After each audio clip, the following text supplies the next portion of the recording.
on a brisk fall-ish. Well, I guess full fall. We can go with that. It's going to warm up a little bit, but this morning it sure feels like fall. Glad you're with us here on the Prentice Allsup Heating and Air Coaches Corner. Missed you last week, but enjoyed some time away, and I know the coaches and players did, as we had fall break the week before. But we're back at it now, and down to the nitty-gritty. There are only 2 more games left in the regular season. We'll be talking with the coaches about last night's results, looking ahead.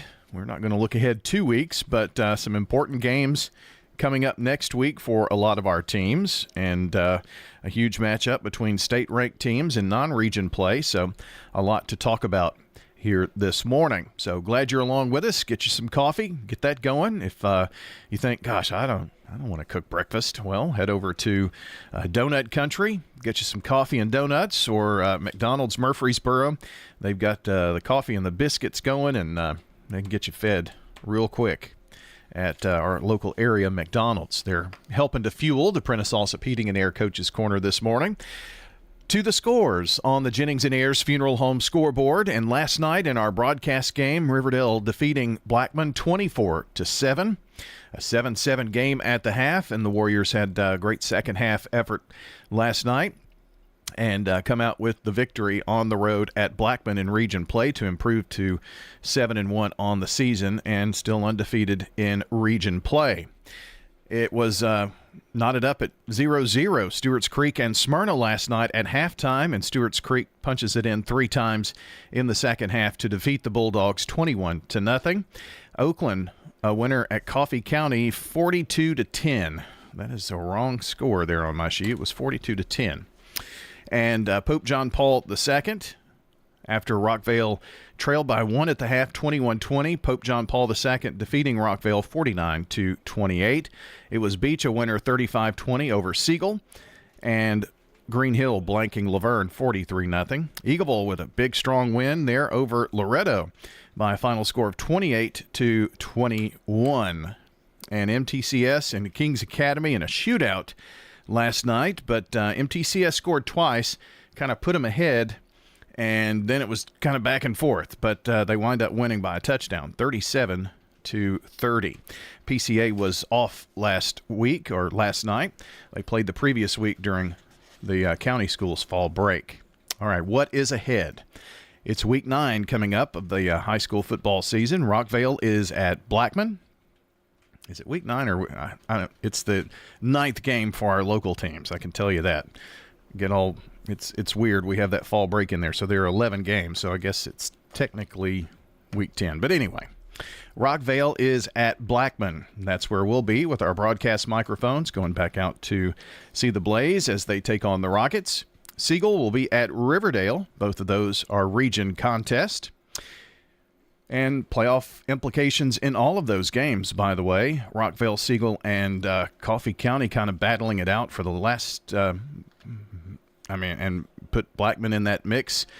Talking about probably the last 3 spots since Blackman has lost to both Oakland and Riverdale now. So we'll see how all of those games go. Ravenwood is at Oakland as the Patriots are in non-league play, 2 state-ranked teams. Laverne is at Stewart's Creek. Antioch at Smyrna, and boy, is that a big game.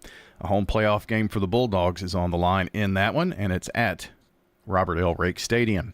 Eagleville is at Richland, and PCA at MTCS. That is a look at the schedule of the games that are coming up next week on your Jennings and Ayers Funeral Home scoreboard and schedule this morning. Well, our schedule, in terms of coaches' conversation, Riverdale, Smyrna, and Blackman here in the first 45 minutes, and I'll take you through that. Then Danny Brewer with our middle leg, Laverne, Oakland, Stewart's Creek, Rockvale between 9:45 and 10:45 or so. That's when we bring in Siegel, followed by Eagleville and MTCS. John Dinkins will have that conversation here this morning. So hang in with us. We've got all the coaches. We've got the coffee and the donuts and the biscuits going from Donut Country and McDonald's Murfreesboro. All we need is you, so hang in there with us this morning on the Prentice Allsup Heating and Air Coaches Corner. Pizza. Murfreesboro's favorite pizza is now hiring at all 3 local locations. That's right. We want you to join the Sir Pizza team. Stop in at our East Main, Veterans Parkway, or Memorial Boulevard locations and let us know how you'd like to join the Sir Pizza family. Also, we've made it even easier to order for carryout or delivery. Just head on over to sirpizzatn.com. Sir Pizza, you made me love pizza again. Rely on the experienced professionals at Prentice Allsup Heating and Air. If your old unit needs a tune-up, the professionals at Prentice Allsup Heating and Air service all major brands and even offer same-day service in most cases. Keep your home or business comfortable year-round. Call us today at 615-890-1311. Prentice Allsup Heating and Air, your Rheem Pro partner heating and cooling contractor on West College Street, just under the Thompson Lane overpass. Online at PrenticeAllsup.com. Craig's Tax Service. We perform tax preparation, individual tax returns, corporations, partnerships, and all your payroll bookkeeping needs. Brandon Craig with Craig's Tax Service. We fulfill all your tax preparation needs from individual returns to corporations and handle any of those scary letters you may get from the IRS. Craig's Tax Service at 142 Heritage Park Drive. Call 890-2233 for an appointment. We're proud to support all Rutherford County athletes. Craig's Tax Service, 890-2233. Stickers, labels, we do a lot of direct mail, booklets, manuals, programs. My name is Jeff Carlton. I handle sales and marketing for Franklin's Print Works here at Murfreesboro. We are at 2227 South Park Drive. Franklin's Print Works has been in Murfreesboro for over 25 years. We are a full-service commercial printer. We offer everything from business cards to brochures, booklets to banners, everything in between. Our website is franklinsprinting.org. Winners Trophies can help you with customized awards for any occasion. Owner Kelly Hockenberry continues to provide awards for sports teams, churches, recognition awards, and more. Call Winners Trophies at 904-6002. That's 904-6002 for the best in quality, service, and pricing. You can also email Kelly, winnerstrophy@comcast.net. That's winnerstrophy@comcast.net. Any award for any occasion. Winners Trophies, 904-6002.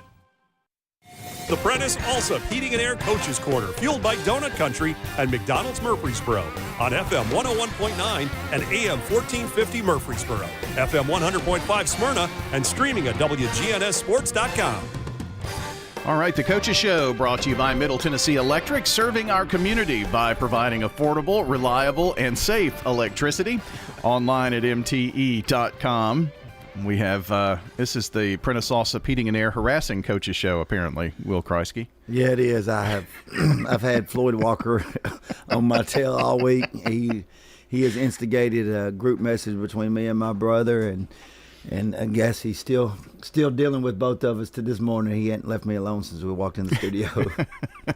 How stressful was this whole week? I mean, we talk about the Kreisky Bowl, the backyard brawl, but it's a region game, all of that goes into it. It's kind of fun to talk about, but I know that you probably would rather it be anything else. Yeah, I do. You know, Blackman game has always been a tough game for us. You know, this is my 9th year at Riverdale, and right now we're 4-5.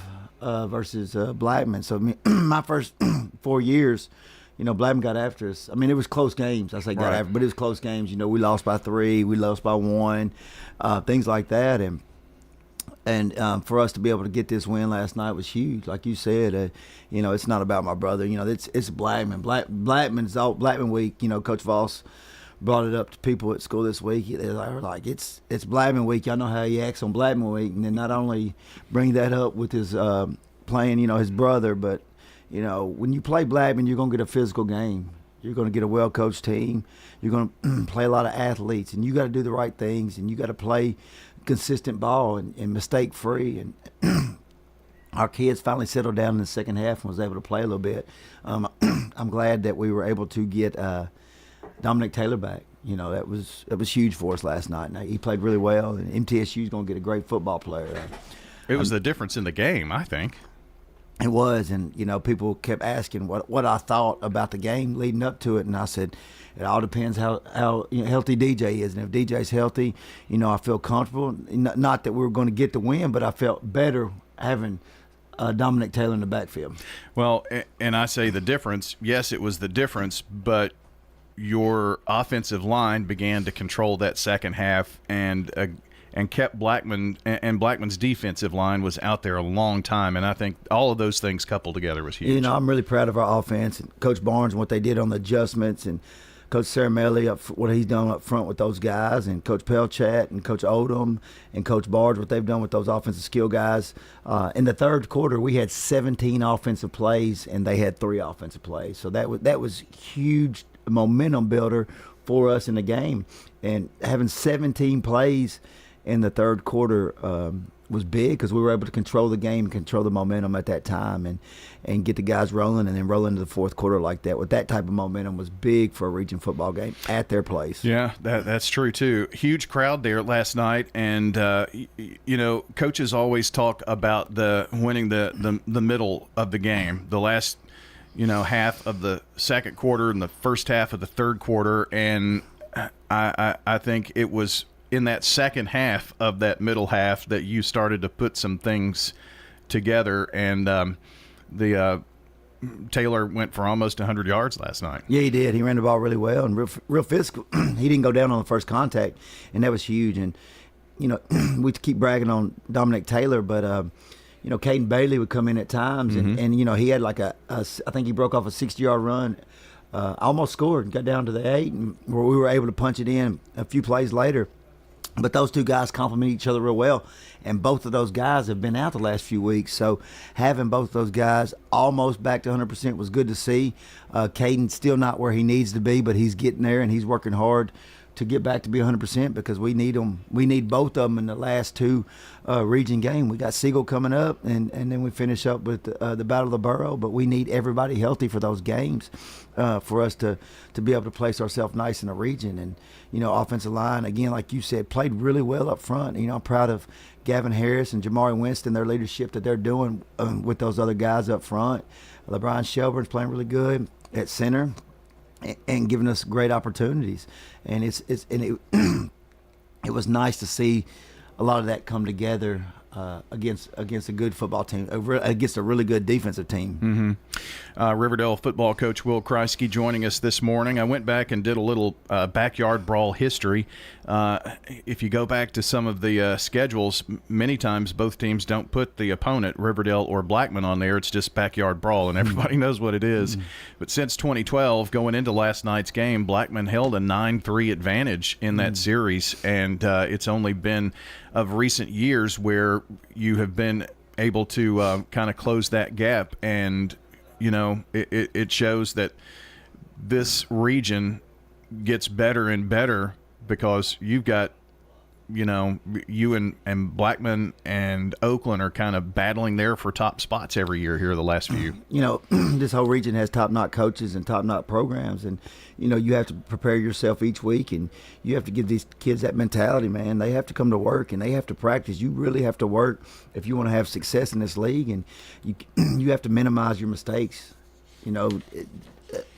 If Blackman doesn't have a few mistakes, it could have been a different ball game, a totally different game. And we've been on the other side a few times, and that hurts. And a region opponent and playing a team like that is always tough. And I was really proud of J.C. Haynes and JoJo Smith and Malik Hicks and all those guys on the defensive side, Bronson Crisp, but how they came out and played the second half. That was huge. In 4 of those games since 2012, one was decided by a point, 1 2 points, 1 3 points, 1 4 points. So 4 games with under 4 points decided the winner. So these games have always been close. Yeah, always. And it's that's what I was stressed all week and told the kids. It's going to be a battle. You look at their 3 losses. I mean, top by all programs, their 3 losses was really close, and all by top 8. They're in the top 8 of 6A. They don't have a bad loss, and they're right there. I was telling some coaches on the way back last night, they're going to get in the playoffs, and they're going to scare some teams because they're getting better each week. They're getting better, and as long as they can stay healthy, they're going to make a run. And they're very well coached. They play hard. They're physical. Just things we got lucky, and the ball bounced our way last night. Will, your quarterback, Malachi Tellin, passed for just a touch over 80 yards last night. He only needed 5 yards to go over 1,000 on the season and did that with last night's contest. And I thought managed the game very well for you. It seemed like from last year to this year, and then from the last time we saw him to this one, there's been a lot of maturation with that young man in the game and controlling the game and calling the game. He is. He's doing a great job, and he's getting the ball around. Kadarian Fletcher and Cam Booker had some big plays last night. Malik Hicks, Zayden Jones, all those guys caught the ball well and was able to get extra yards after the catch.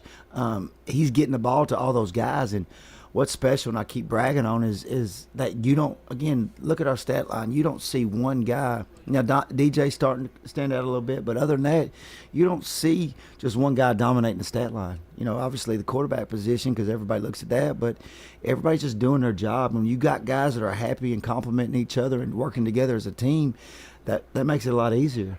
And they're able to get the ball around to each other. Yeah. Your defense last night played well. Had a couple of sacks. I can't remember which kid it was that had 2 sacks in last night's game and only had one coming into the game, so a really good night there. Malik Hicks, you mentioned Malik. He almost had the pick there, and without the penalty would have. I don't want to talk too much about penalties because that was a thing last night, really for both. It was. Penalties were tough for both teams, and they told us from the beginning they were going to throw a lot of they did in the meeting and said that they would be getting after us, and it's an emotional game. I kind of didn't want that. Yeah. Kids get excited, and I don't think some of the penalties they called, the kids did anything unnecessary. And I know they wanted to keep the game under control, and I respect that and understand that. But again, it's a school that's 5 miles apart from each other. There was a lot on stake last night. Possibly a home playoff game. It's a region game. A lot of those kids grew up and played youth ball together, so the emotion is going to be high. So we do need to let the kids have a little bit of fun as long as they keep it classy. And I do think both schools respected each other, and you saw that respect last night. Yeah, well, it did seem like, even at the beginning of the game, we had to make sure we had our, knees covered and all that stuff. Yeah, two kids, one for them and one for us. It was both at critical time. Yeah. Kids didn't have the mouthpiece was hanging down, not in their mouth, and they got a 15-yard penalty, and we got a 15-yard penalty for the mouthpiece not being in the mouth. Is that what happened on that kickoff, and then it changed possession and gave you the ball back? Yeah, exactly. I did not. We couldn't figure out what in the world that caused that. So interesting. So and they told us coming out of half, and if we would have had one more equipment violation, I was going to be ejected, and my brother would have been ejected also too. So, I was really hard on my kids in the fourth quarter to make sure that your mouthpieces are in, your knees are covered up, and things are done right, and not making excuses, but the pants we buy are college pants, and you watch the college game, they don't even cover up their knees. So, we just get what's trickled down from the college and left over from the colleges, and what we tell our guys to make sure their knees covered, and they're doing a good job. This has been, last week was the worst we've had it. I thought we've been doing really well. We haven't had any equipment issues in 6 weeks, so. But we'll go back and address that. Kids will fix it. Kids were fixing it Friday night, and they weren't trying to, it wasn't nothing blatant. It was, game got going. Right. Pants scoot up, things like that. Well, you bend over and get set, and then all of a sudden it's not right. J.C. Haynes is almost 6'6", Yeah. I don't have a pair of pants that's long enough for him. It's cut. But, again, that's no excuse. And he does it, and he didn't have any knee issues, but he does a good job. But, again, it is what it is. Kids know, and we've been doing that for 8 weeks now, so we'll respect that and keep following the rules. And again, I can't say how proud of the way our kids played last night, came together and worked together as a team.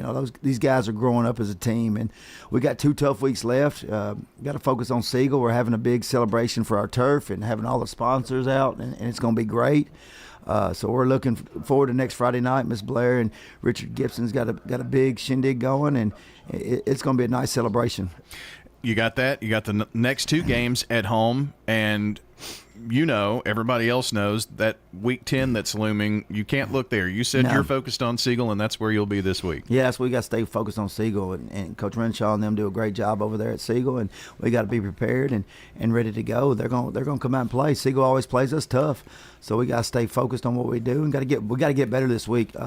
We got to develop more depth, because you need that type of depth once you enter the playoffs, because nobody's healthy in the playoffs, and the team that with the best depth has a lot of success in November. Coach, good luck next Friday night. Congrats on the win on the road last night, and we'll see you back Saturday morning. Thank you. That is Will Kreisky joining us, the head coach of the Riverdale Warriors, on the Coach's Show, brought to you by First National Bank of Middle Tennessee. If you're looking for a hometown feel with your bank, turn to First National Bank of Middle Tennessee, offering full-service banking and mortgage services. We're here at Rick's Barbecue catching up with Anne-Marie Brents, who tells us not only do they have barbecue, smoked chicken, loaded baked potatoes, but the slaw dogs are out of this world. I do love the slaw dogs. People are like, is that a big sausage? I'm like, no, it's a deep fried hot dog. And the slaw that we put on them is a spicy mustard slaw. It's actually really good. I like to dip it in white sauce. Rick's Barbecue has awesome deals to feed the entire family. We have family packs, and it can feed 4 to 6 people. We have a picnic pack, which is the family pack doubled. Rick's Barbecue, 212 Warrior Drive. Each team knows which play can be the winning move. I'm good neighbor State Farm agent Celeste Middleton, and I'd love the opportunity to talk to you about combining your home and auto insurance. Call me at 615-895-2700, and I can save you time and money. It's not just a home or a car. I'm State Farm agent Dana Womack. We see your home and car as the time and memories you put into them. Give me a call at 615-900-0877 and let me help you give them the protection they deserve. For 150 years, First National Bank of Middle Tennessee has been helping local businesses with their banking needs. Hi, this is Justin Burris, commercial banker at the 1708 Gateway Boulevard office. Let us show you how easy it is to do business with a true community bank. Local people making local decisions for our friends and neighbors like you. First National Bank of Middle Tennessee. We show up for you. Member FDIC, Equal Housing Lender, NMLS 401715. The Prentice Allsup Heating and Air Coaches Corner, fueled by Donut Country and McDonald's Murfreesboro on FM 101.9 and AM 1450 Murfreesboro, FM 100.5 Smyrna, and streaming at wgnssports.com. We are back on the Coach's Show, brought to you by Tennessee Orthopedic Alliance, TOA, the largest and most comprehensive orthopedic surgery group in Middle Tennessee. Find out more at TOA.com. We are back to talk some Smyrna football. Matt Williams joins us, the head coach of the Bulldogs. Coach, good morning, sir. Morning, Brian. Good to have you along with us. Last night, the Mayor's Cup, big crowd at Stewart's Creek. That's what these kids play high school football for, is an atmosphere like you had last night. Yeah, that's what I tell our kids. I mean, that's why you lift all those weights and, run all those sprints, and it's what you prepare for, and we knew it was going to be a great atmosphere over there, just like it would have been at our place, like it has been. And, the fans really came out, and unfortunately for us, sometimes you just got to tip your cap. Stewart's Creek played better than us. They coached better than us last night, and kudos to them because they got the job done, and there's not much more you can say. We talk about competitive character and sportsmanship and all those things, and, they just did a great job. I thought we did a really good job for probably 2.5 quarters, especially defensively. The first half, we were backed up, had terrible field position, and just couldn't seem to get on the right side of that. And then had an opportunity right before half, drove down, got a field goal opportunity. I thought we did a pretty good job in the 2-minute drill to get that opportunity, and didn't take advantage. And, after that, the levee sort of broke and sort of snowballed on us a little bit. It was scoreless at the half. Both teams going to make some adjustments, obviously, and Danny did a report during our broadcast, and in scoreless games, something's got to give at some point. What do you think that was for your team last night? Well, we got they drove down, and I think it was a third down, and they run a little bootleg pass, and we hit the quarterback as he's throwing it. He made a great play, got the ball out. And the ball floated up in the air, and I'm thinking we're going to pick that. And lo and behold, number 80, their tight end catches it, and we missed a tackle, and he goes in the end zone. So that's sort of what happened. We were able to block that PAT try, But after that, I think we've got to do a better job of it. That's what I've told us. We're not going to point fingers. Offensively, we played horrendously last night, and we've got to be able to block people, and we did not last night at all. And again, hats off to the kids, their defense. Their kids make plays. We've got to do a better job offensively of being able to create some first downs and field position. Nobody feels worse than that than Coach Williams on the corner. He does a great job, and I know he's frustrated. We've definitely tried all the formulas, so to speak, and we've had things in practice where kids can compete, try to win positions, and we've got the ones that have done that, so the best ones we feel like in there, and we're going to have some more kids step up. We just get the job done last night, and defensively, your job is keeping them out of the end zone. We did a good job there for most of the game, but we can't let one score turn into two, and I felt like we did that last night. And a penalty, we lost a penalty battle, we lost a turnover battle. You're not going to beat this football team doing that. So that's been a constant struggle for this team. We've had a lot of procedure penalties, a lot of holding penalties, and I think we had one turnover last night. They had none, and that's a losing formula. Matt, I don't know, maybe we've got a little bit of a bad cell connection here. It looks like, I don't know, maybe turn your head or something. I don't know if that fixes that or not, but gotta love technology sometimes. When you play in games like that, I felt like, Stewart's Creek, in my recollection, had not beaten Smyrna, and there's a lot of pressure, but there's a lot of pressure in games like this, and it's pressure of a region game. Coaches feel the pressure. I mean, was that part of last night's game for you guys, or not? No, I don't think so. I think last night they were better than us, and I'm not. I think people know me. I'm not an excuse maker. They were the better football team last night, and I knew coming in I had some concerns. After watching their films and breaking them down, I felt like there were some things we had to do to make sure we had success, and the bottom line is we didn't do that. Now, I still believe in this football team. We still got a lot of goals in front of us. We still got a chance to host a playoff game, and we can't let one loss, turn into two, and we've got to work that. I told our kids last night, the worst thing that could happen to us is not going to be by Stewart's Creek. The worst thing that happened to us is letting this affect the next football game. And so we've got to do a good job of coming back with a positive attitude and with the determination to get better. And we've got to get ready for another regular football game. Sometimes in games, it is just the hardest thing to do to regain field position when that happens. And that was a struggle for you guys last night. It was really tough to flip the field.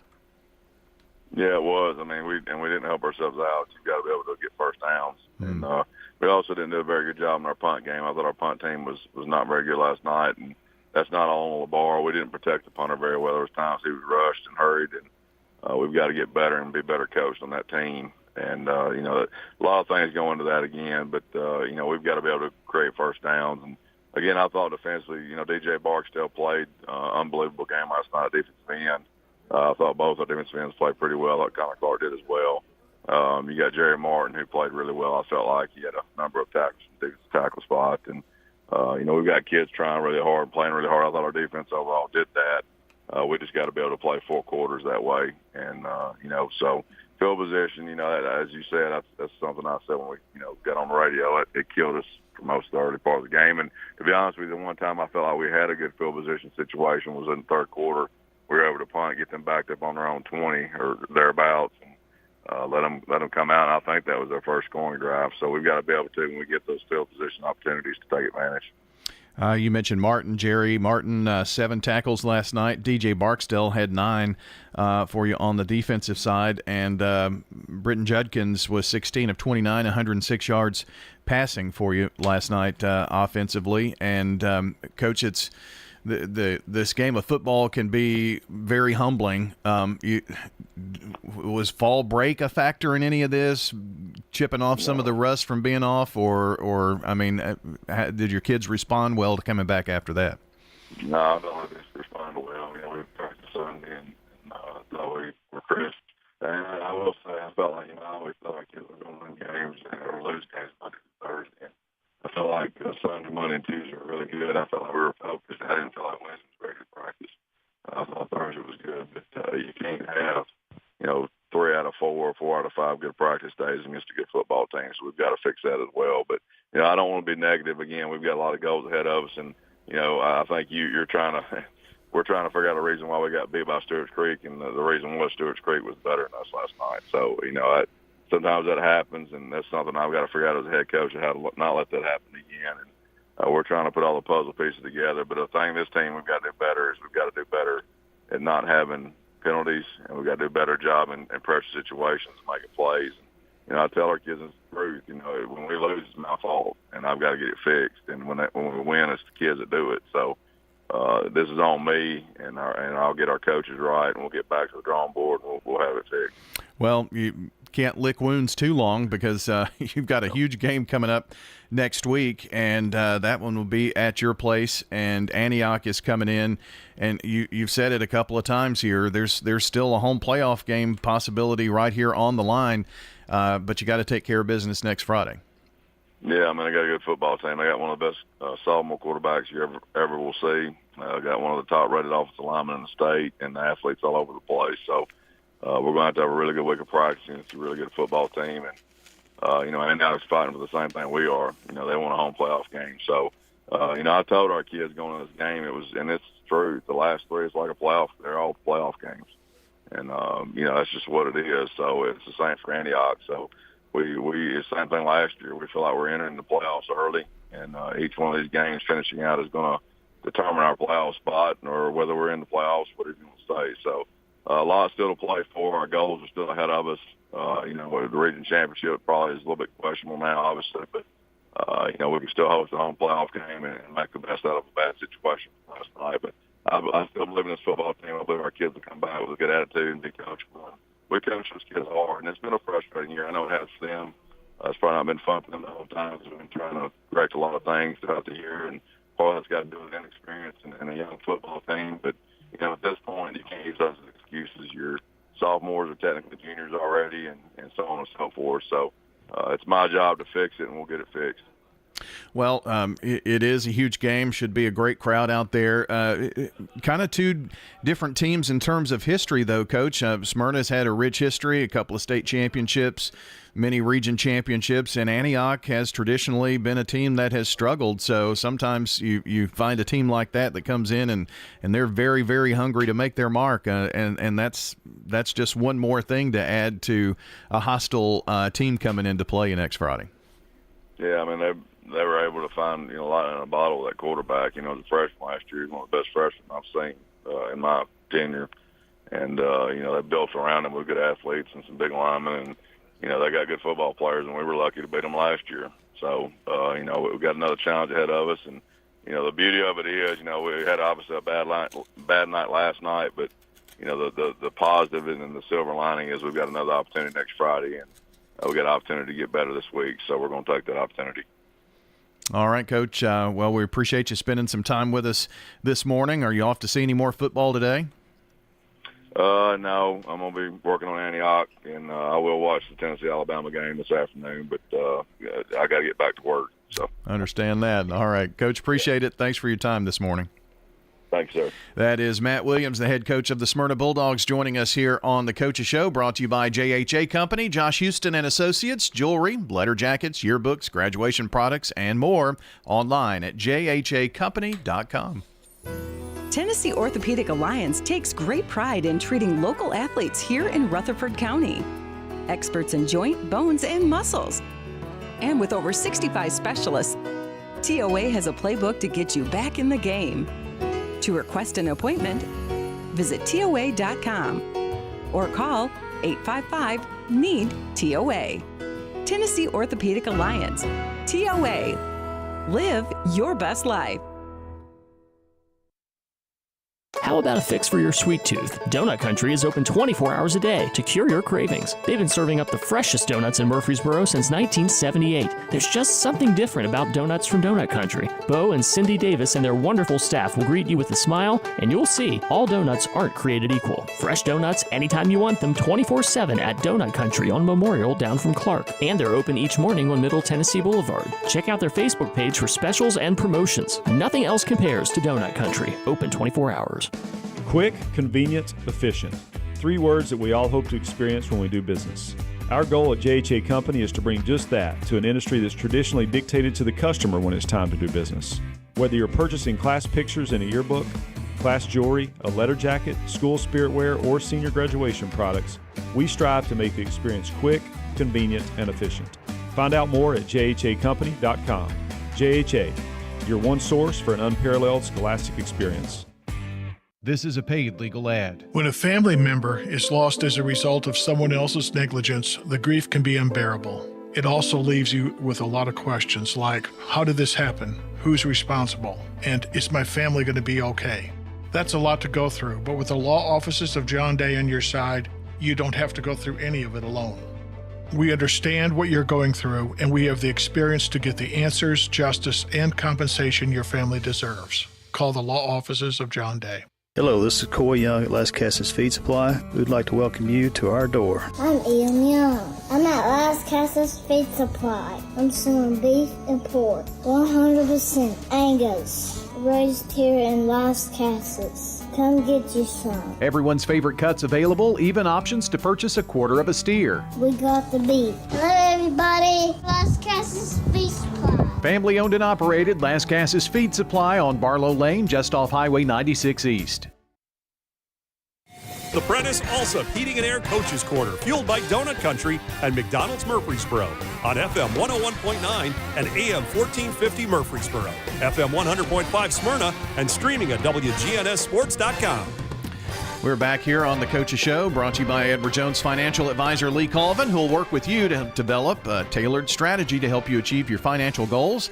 That's Edward Jones Financial Advisor Lee Colvin. It's time to talk about the Orange and Navy this morning. The Blackman Blaze here with us, and Matt Kreisky is here. Is it orange or burnt orange, or do you have a? I would say more orange. Orange? Burnt orange. When you say burnt orange, I think Texas. Yeah, I do too. Yeah, it's more Auburnish. Yes. Yeah. Yes. So, good to have you here with us this morning, Coach. And first thing I've got to say is, wow, what a great crowd, great atmosphere for a high school football game last night. It was good. Both communities came out and supported their teams, and I thought it was good. Thought they did a great job. Yeah, hosting games. I don't think Scott will mind me saying this, but he comes through the press box and everything's over with, and he said, I do like away games in many parts of that, and just putting everything together and the pressure of all of that and all the people that it takes. I mean, it takes an army to get things going on a Friday night. Yeah, they do a great job, and he gets all the logistics set up where we don't have to really worry about too much. We're fortunate that, he gets taking care of the press box and, making sure everything with the pass gate's taken care of, people getting in and out. And so it's him and Mr. Lawless, Mr. Smith, the entire administration, they do a great job, and we don't really have to worry about it other than, a few things. And so we really appreciate that. Yeah, I mean, it would be overwhelming for the football coach to have to deal with all of that. I mean, unmanageable, really. Yeah, well, I did that at my previous school, and it wasn't fun. So, wow.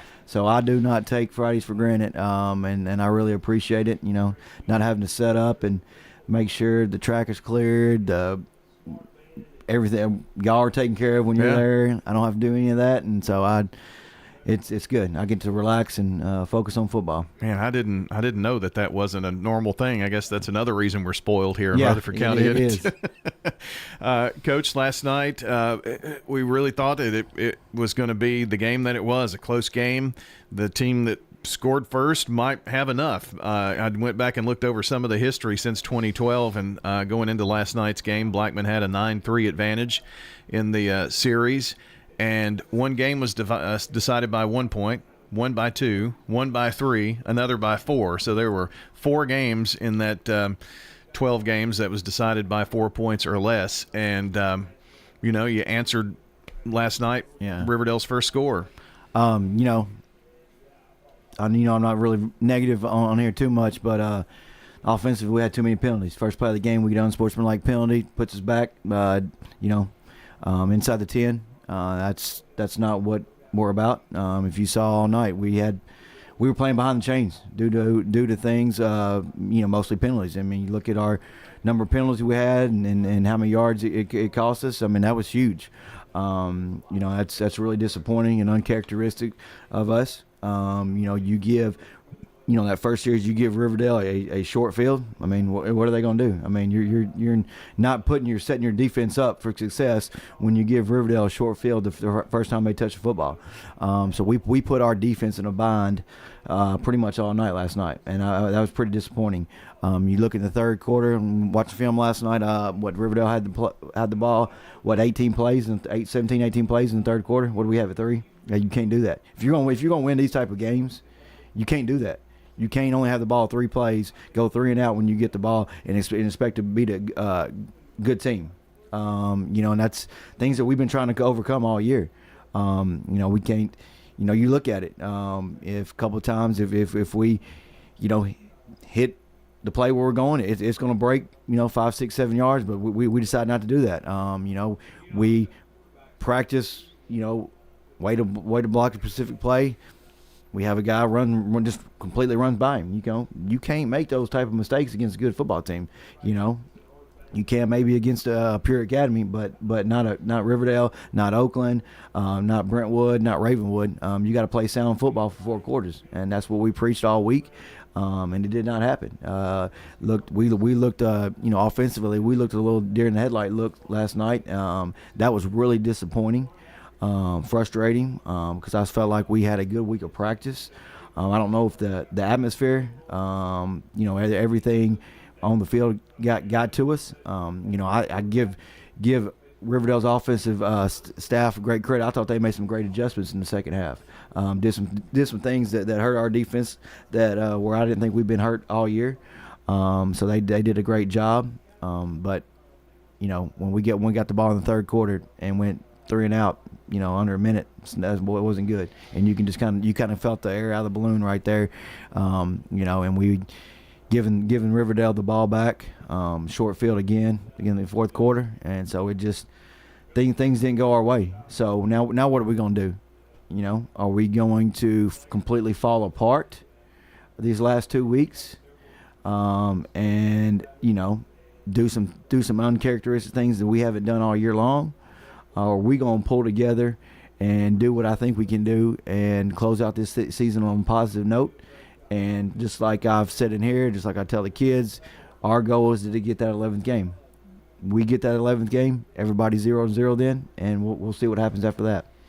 Matt Kreisky joining us this morning, the head coach of the Blackman Blaze. The middle part of the game, every game, win the middle. You hear that a lot. And I thought your guys showed a lot of a lot of promise there, I guess, in that into the first half to get that score in to tie it at halftime.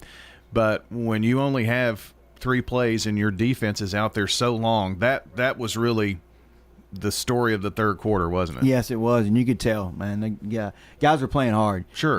And you could tell the look on their face. And one time you could tell that they're kids. They almost you felt it like I just knew they're about to give up. They didn't give up. They kept fighting. They were frustrated. We were all frustrated. But it's part of it. But they play their lights out. We're going to correct some things on the offensive side of the ball. We're going to move forward. We've got 2 more games. You're guaranteed 10 games. I tell them. So we've got 2 more. We've got to make the best of these last 2 opportunities to set us up for hopefully an 11th game. I do want you've already touched on penalties, turnovers. Those are huge and key parts of a game, and I'm not trying to beat a dead horse here, but just to show you how I want the listeners to know that your defense, as gassed as they might have been in some parts of that second half, just because they were out there so long, forced a 4th down and a punting situation, and then a penalty. It's not necessarily the number of penalties, but when they occur, and that was at a critical part in the game. Yeah, you look at the first series and the second half, we stop them, and then we get roughing the kicker. Gives them first down, they drive and score. We don't run into the kicker. Could be a totally different ballgame. You don't know. You can say ifs and Sure. that's and whatever, but just that hurt. And then, you know, just like the one you mentioned, we had another one. So, you know, 2 penalties that brings her, when they make stops and brings them back out there, you know, that's kind of deflating. But they kept fighting and kept trying. Coach Crosby and the entire defense staff today, they do a great job. You know, one area I felt like this year that we've taken advantage of is the special teams. Didn't feel like we did that Friday night. You know, first kickoff return, we had a holding penalty. You know, we had a roughing the punter penalty. We had a kid not have his mouthpiece in, 15-yard penalty. So that's 3 key penalties on special teams that we have not had all year long. That's very uncharacteristic of that group. You know, Coach Holman does an excellent job with our special teams. I mean, the amount of work that he puts in, the amount of practice reps he requires and wants me to do each week in practice, then that's not what he teaches his units to do. And I know that he's going to get that fixed this week. Proud for Archie Roseman. He had a couple of sacks last night and doubled his season total. So your kids played hard on the defensive side of the ball. And just to mention Grant Gardner, he had 71 yards rushing last night for you. So those are emotional and tough games to get over, but you have to. Otherwise, that 11th game is going to elude you. Yeah. And going back to Archie, Archie was sick all week. All week long. You know, he got really sick over fall break. You know, came back, we didn't let him practice Monday, let him come in, you know, Tuesday, Wednesday, Thursday. You could still see the effects of it, but he fought through it. And that's our defensive mentality. Those guys, they're going to play through sickness. They're going to do whatever they can to be on the field. And you mentioned those 2 sacks he had. Those were huge.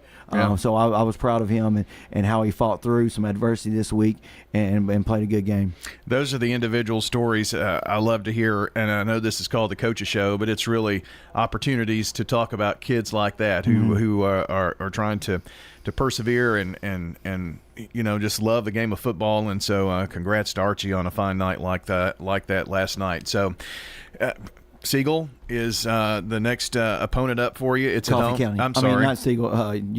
Rockville. It's Rockville. I knew I had the wrong guy. We're doing that game. You threw me off. We're doing that game, actually, and we'll be back out there for that one. But you've got 2 critical games, and again, to mention that 11th game, that's important for you, and that goal is still ahead for you. Yes, sir. That's still attainable. We got to come together and get ready to work on Monday. You know, been able to watch a little bit of Rockville past couple of weeks. You know, they're a good football team. Their record doesn't indicate how good they are. So we've got to be ready and you know, have a good week of practice and be ready to play on Friday night. Well, I know you'll have the guys ready, and we'll be out there once again from the Inferno to broadcast the game. Always enjoy coming out.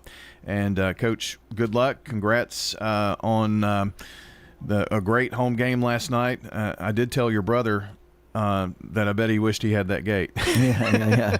Is there anything y'all want in the press box next week so I can let Mr. Lawless know? Go ahead and get y'all a special catered meal. Oh no, okay. They take care of us. I mean, Principal Smith came up the first game we did this season, and we had little bags of candy and treats. You know, he really knows how to put that fine touch on things, doesn't he? He sure does. He probably picked him up some donuts this morning and listening right now. I probably did. You know, I saw him a few weeks ago at Donut Country. So he came and talked to me about that. So did he? Picks him up some donuts.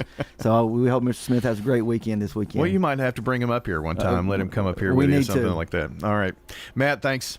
That's Matt Kreisky joining us here on the Coach's Show, brought to you by Las Casas Feed Supply, locally owned and operated by Coy and Jennifer Young, specializing in animal feeds, premium pet foods, farm supplies, and more. Is your saving for retirement strategy involving the phrase, "I'll get around to it someday"? If so, we need to talk. Hi, I'm Edward Jones Financial Advisor Lee Colvin, and when it comes to meeting your goals, time can be on your side. And there's no better time than now to get started towards your retirement goals. Give us a call, Lee Colvin, at 615-907-7056. Edward Jones, Making Sense of Investing, member SIPC. Rely on the experienced professionals at Prentice Allsup Heating and Air. Whether it's the blazing heat of summer or the bitter cold of winter, let the Rheem Pro professionals at Prentice Allsup Heating and Air Conditioning on West College Street keep your home or business comfortable year-round. We service all major brands and in most cases offer same-day service. Call us today at 615-890-1311. Prentice Allsup Heating and Air, your Ring Pro partner heating and cooling contractor on West College Street, just under the Thompson Lane overpass. Are you tired of feeling like just another number with your insurance provider? At Rayburn Insurance Agency in Smyrna, Agent Rick Hall prides himself on offering personalized service that puts you first. Every client's needs are unique. From personal home and auto coverage to tailored business insurance, Rick Hall's got you covered. Rick Hall at Rayburn Insurance Agency in Smyrna, where you're more than just a policy number. You're a neighbor.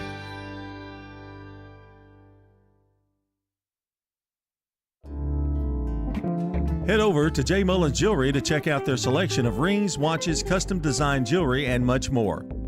They're a local business located at 352 West Northville Boulevard right here in Murfreesboro. They have gifts for all occasions, weddings, graduations, anniversaries, whatever you need, you can find it at J. Mullins Jewelry. That's at 352 West Northville Boulevard or online at mullinsjewelry.com. Craig's Tax Service at 142 Heritage Park Drive offers complete tax preparation, financial, and bookkeeping services. This is Brett Craig with Craig's Tax Service. From personal tax preparation to business bookkeeping, payroll, and taxes, at Craig's Tax Service, our staff is here to help. Get help with your taxes. Call 890-2233 for an appointment. As a former Siegel Star football player, I know the importance of the high school sports experience. Good luck to all county student athletes. Craig's Tax Service, 890-2233. The Prentice Allsup Heating and Air Coaches Corner, fueled by Donut Country and McDonald's Murfreesboro on FM 101.9 and AM 1450 Murfreesboro, FM 100.5 Smyrna, and streaming at wgnssports.com. The Coaches Show is brought to you by Little Caesars Pizza, with 4 Murfreesboro locations: Memorial Boulevard, Warrior Drive, South Rutherford Boulevard, and Old Fort Parkway. Get hot and ready pizza from Little Caesars. I'm Danny Brewer. I'm extremely pleased to be joined on this third Saturday in October by my main man, Coach Mike Woodward with the Laverne Wolverines. Coach, how are we this morning? All right, Danny, how are you doing? Well, I'm doing good, Coach. You know, I mean, like I said, we got to keep everything in perspective. You know, especially for a guy. I mean, I'm talking to this a fantastic football coach. He's got a lovely wife, a great sports family. I mean, you know, we got lots of things to be excited about. Lots of things to be thankful for, yes, sir. Yeah, we do. And, you know, speaking about your lovely wife, I haven't had a chance to exchange pleasantries with her lately, but be sure and give her my best and tell her I do got a T-shirt for her, okay? Oh, I'll tell her, and you know what she'll say in response. Yes, sir. I certainly do. But that's why we love her. You know, that's why we love her. She got lots of spirit. Let's talk a little bit about the football game that was last night. Didn't necessarily go your way, but you played an extremely tough opponent, because I believe them boys from Green Hill are pretty doggone good. Man, they're real good. You know, undefeated for a reason, and you know, offensively.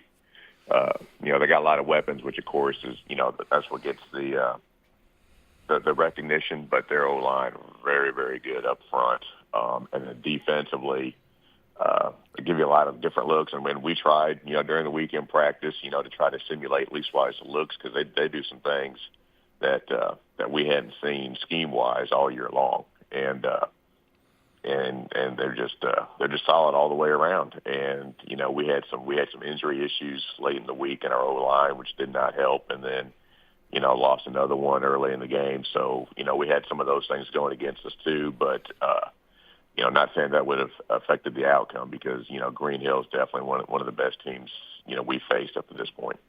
When you talk about injury, especially at this level, and I know you guys are a 6A school, but that doesn't mean you've got depth just because you're a 6A school. And I mean, is that one of the bigger challenges for you, is just establishing depth? And I mean, it's a challenge for a lot of coaches. Without a doubt. You know, that's I think every coach will tell you, you know, that depth is, and injuries are their biggest concern. And whether you got 50 or 80, you know, you're still worried about what happens if this guy goes down or what happens if that guy goes down, because number one, no disrespect, but they're backups for a reason. And then also number two, they're not getting as many reps during the week, So, you invest time in the guys that you have as your starters and, getting them all the reps they need to be prepared to go out and play well on Friday. And, that just means there aren't as many reps for the backup. And then, all of a sudden you get an injury or two, which of course is part of this game. And you've got a kid going in and you're counting on him to make plays and know his assignments and his rules and all those things when he's gotten, not even half the reps that the other guy has. So it does make it difficult. When you talk about the challenges of establishing depth, internal team competition, something that Coach Phil Fulmer told me years ago, one of the things that made Tennessee good, really good during his heyday, was in the internal competition within the team, where you've got guys competing with each other for the right spot, but they're all for each other, but still you have that internal competition. Talk a little bit about how you establish, some of that internal competition, how much that makes you better. Well, yeah, you're right. I mean, you want to get as good a look as you can during the week so that Friday is not a shock with the people that you're going up against. So, we've always, when it comes to creating depth and those things, we've always tried to focus on the line of scrimmage and make it a point of emphasis that our 5 offensive line starters aren't starting on defense. We try to avoid that, number one, from a conditioning aspect, because those are normally your bigger guys, but number two, to also be able to say that during the team periods for both sides of the ball, that we have best against best, our offensive line starters versus our defensive line starters, because that obviously is going to give you the best look you can see during the week. So we try very hard to do that to create a competitive balance, if you will, on Tuesdays and Wednesdays, and make Fridays less of a shock when you're going against the other team's best. And that's the approach we've taken, to try to simulate what we see on Friday and also, trying to create some of that depth. Coach, do you guys, because I think that high school football has changed a little bit and mentalities have changed and all that kind of stuff, do you guys hit as much as or is it as physical practice as you used to have, say, 15 years ago? Because I know you've been coaching a long time. Can you make things as physical at practice as you used to could? Man, talking about how it's changed in the last, not even 15, but maybe even in the last 10, like the summers are definitely not, because the days of the, 2 true 2-a-day practices where, you're practicing for, a total of 5.5 hours, and you're in full pads and you're banging and you're doing Oklahoma drills and live team periods and all that. I mean, that stuff's not even allowed anymore. So, I mean, from that standpoint, your practices clearly aren't as physical as they were, 10 or 12 years ago. And then, once you're in the season, again, you talk about, your depth and injuries and trying to stay healthy. I would say, again, just how the game has changed and how coaching philosophy has changed. I know for us, no, it's not as physical. We don't have nearly as many live periods as we did 7, 8, 9 years ago. And, some of it, again, is just based on your numbers and based on your health. But by the time you get to this point in the year, I don't think anybody's practicing as physically as they did first half, just because you're naturally banged up by this point. And this is where the war of attrition comes in, just trying to make sure that you got your guys as healthy as possible, ready to go on Friday. Coach, let's talk a little bit about the future at Laverne. Freshman team. Tell me a little bit about the freshman team and what you're seeing there and what kind of kids you got coming up and the development and all that kind of stuff that's going on down there at Laverne. Man, we got some freshmen we're excited about. We've got some linemen that we called up, if you will, once the freshman season was over that are practicing with us right now. And again, that's where the game starts, is trying to find size and strength, up front to give you a chance to compete at the 6A level. And, we feel like we've got some guys in that class that can help us out. And, so they're up there practicing with us right now, getting ready for next year. We were a young team anyway, this year in terms of experience and a year in school. We talked about that before. So, with the guys we'll have coming back and then with some of these freshmen that will be coming up and being added to it, we're excited. We think we got some good things coming up there in the future. When you see those kids and you give them the nod and you say, hey, freshman, you're dressing with the varsity this week, is there like a little bit more of excitement? I mean, you see that in their eyes. I mean, that probably is a good feeling too, just to see that kid and to see that glow, right? Yes, just to see that it's important to them and that they're excited about it, So, and you just try, with us, the biggest thing is always just trying to talk about, commitment level and the importance of being here every day and being somebody that we can count on. And, we're blessed that we have, some very mature freshmen, from what we've had in the past that can handle that responsibility and that we can trust to come out every day and work. And, every extra rep they get is just getting them better for next year. So having them for, these last 3 weeks, to get those reps and get that practice, it's good for them and it's good for us. So this coming week, rivalry game, go to the other side of I-24, Stewart's Creek. Tell me a little bit about that. Yep, going to Stewart's Creek. I mean, obviously they had a huge win last night. They're having a great year. Ben's doing a really, really good job there. So going to be another big challenge for us, but it is a rivalry game, obviously. So that should get our guys fired up to go out and compete. And, we'll prepare hard this week and see what happens on Friday. Well, competition is what it's all about. That's Coach Mike Woodward with the Laverne Wolverines doing a fantastic job down there on the north end of the county. Coach, we appreciate your time, and we certainly wish you the best of luck. All right. Thank you, Dan. The Coaches Show is brought to you by Rick Hall with Rayburn Insurance Agency in Smyrna. Give Rick a call for auto, home, business, and life insurance needs. Find out more online at rayburn.net. This is Primetime Sports, WGNS Murfreesboro, on FM 101.9 and AM 1450 Murfreesboro, FM 100.5 Smyrna, and streaming at wgnssports.com.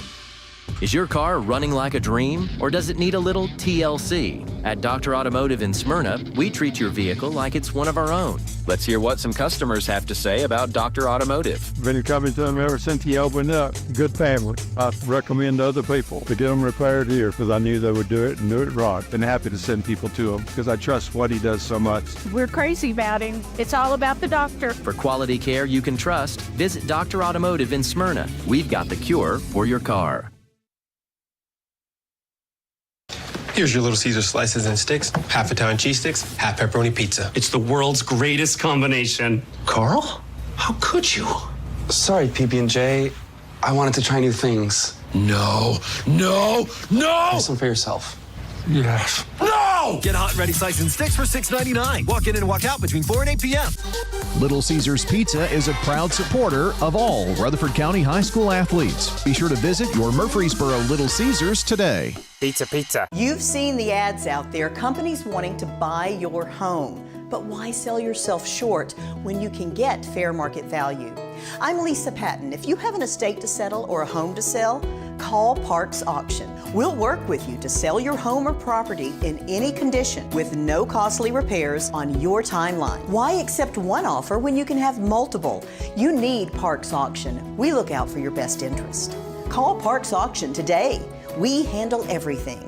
You've heard people say, you know your work by your name, but there's no better name for residential and business concrete work than Dan France Concrete. From basic slabs to decorative stamping, for your next concrete project, call Dan France Concrete, 615-642-5152. This is Dan with Dan France Concrete, wishing all Rutherford County student athletes a great season. Study hard, play harder, and be safe. Trust me, Dan is committed to the community and will offer you a great product. He'll stand behind his work and make sure you're satisfied with every aspect of the work. Dan France Concrete. Here's a question. What do you want from your electric co-op? Fast response if the power goes out. An app that keeps me informed. Tips to lower my monthly bill. Communication on things that matter to me. Done. I want to know everything. Everything? Well, young lady, let me show you the MyMTE app. Energy Service Life. That's Middle Tennessee Electric. We're here to get done what matters most to you. Learn more at mte.com. The Blue Raider fan source for officially licensed Middle Tennessee gear is Raider Tees. T-shirts, caps, sweats in all sizes, designs, colors, children's to plus sizes. Raider Tees has decals and license plates to show everyone your favorite team. Plus, check out their wide selection of Blue Raider art, jewelry, even golf tee markers. Show your Blue Raider pride with the largest selection of Blue Raider merchandise anywhere by shopping Raider Tees, 910 Ridgely Road, just before the bridge over Broad behind Chewy's. Sir Pizza. You can now order Murfreesboro's favorite pizza online at sirpizzatn.com. We've made ordering online a breeze. From sirpizzatn.com, tap on the location nearest you and begin your order for carryout or delivery. You can order the Royal Feast, create your own, spaghetti, calzones, everything right from our online portal at sirpizzatn.com. Sir Pizza, you made me love pizza again.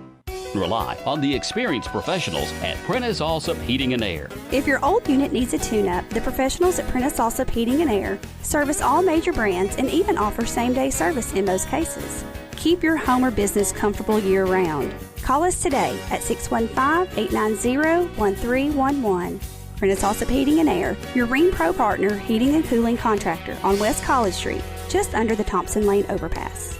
Online at PrenticeAllsup.com.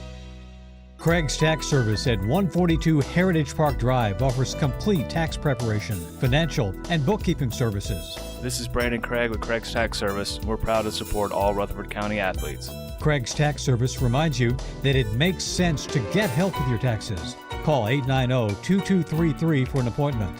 We've been serving Rutherford County since 1988. Craig's Tax Service, 890-2233. We're just off Memorial Boulevard at 142 Heritage Park Drive.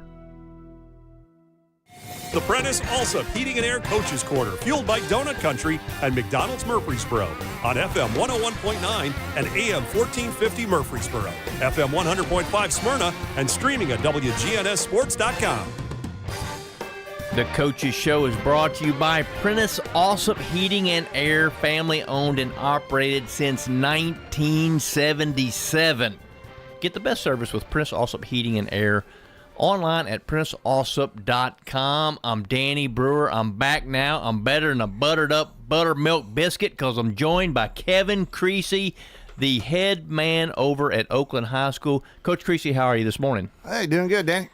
So let's talk a little bit about last night's game, big Oakland win, 42-10. But here's the first thing that I want to ask you about. 42 points, offensive touchdowns, defensive touchdown, special teams touchdown. How about it, Coach? That's true, yeah. Real proud of our guys. We had a couple opportunities for a pick six, and we actually had one. Cullen Williams had a great interception and returned it. He's really fast linebacker for us. And then, of course, we had a blocked punt. Special teams were coming through for us really big and blocked the punt and scooped it and scored. And then, of course, had some offensive touchdowns too. But, yeah, real proud of all three units and, kind of got off to a slow start, looked a little sluggish there at the beginning.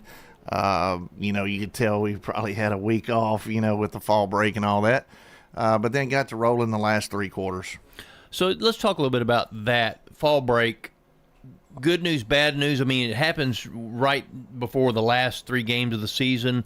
And, your kids are away for a week, so is it like you're starting over, or kind of tell me a little bit about that and your thoughts on that? Yeah, we've had a couple days of practice during fall break, so I thought that was good to kind of keep us sharp. You could tell with 5 or 6 days off, our guys, had forgotten some things that we'd kind of emphasized all year, so it was good to get it back on their mind. That's the biggest thing, and then, of course, we got after it pretty good physically and, had some days to recoup and recover, and then got ready for Coffee County. And so I think Coffee County has a chance to make the playoffs, got a good team, and, always playing hard. I think that's a good testament to their coaches because they play hard, especially at home, and, turn right back around. It's 3-0 at the end of the first quarter. And then, of course, we've had some injuries, and we got one of our running backs back, DeJuan Morris, and then he ended up getting hurt again last night. So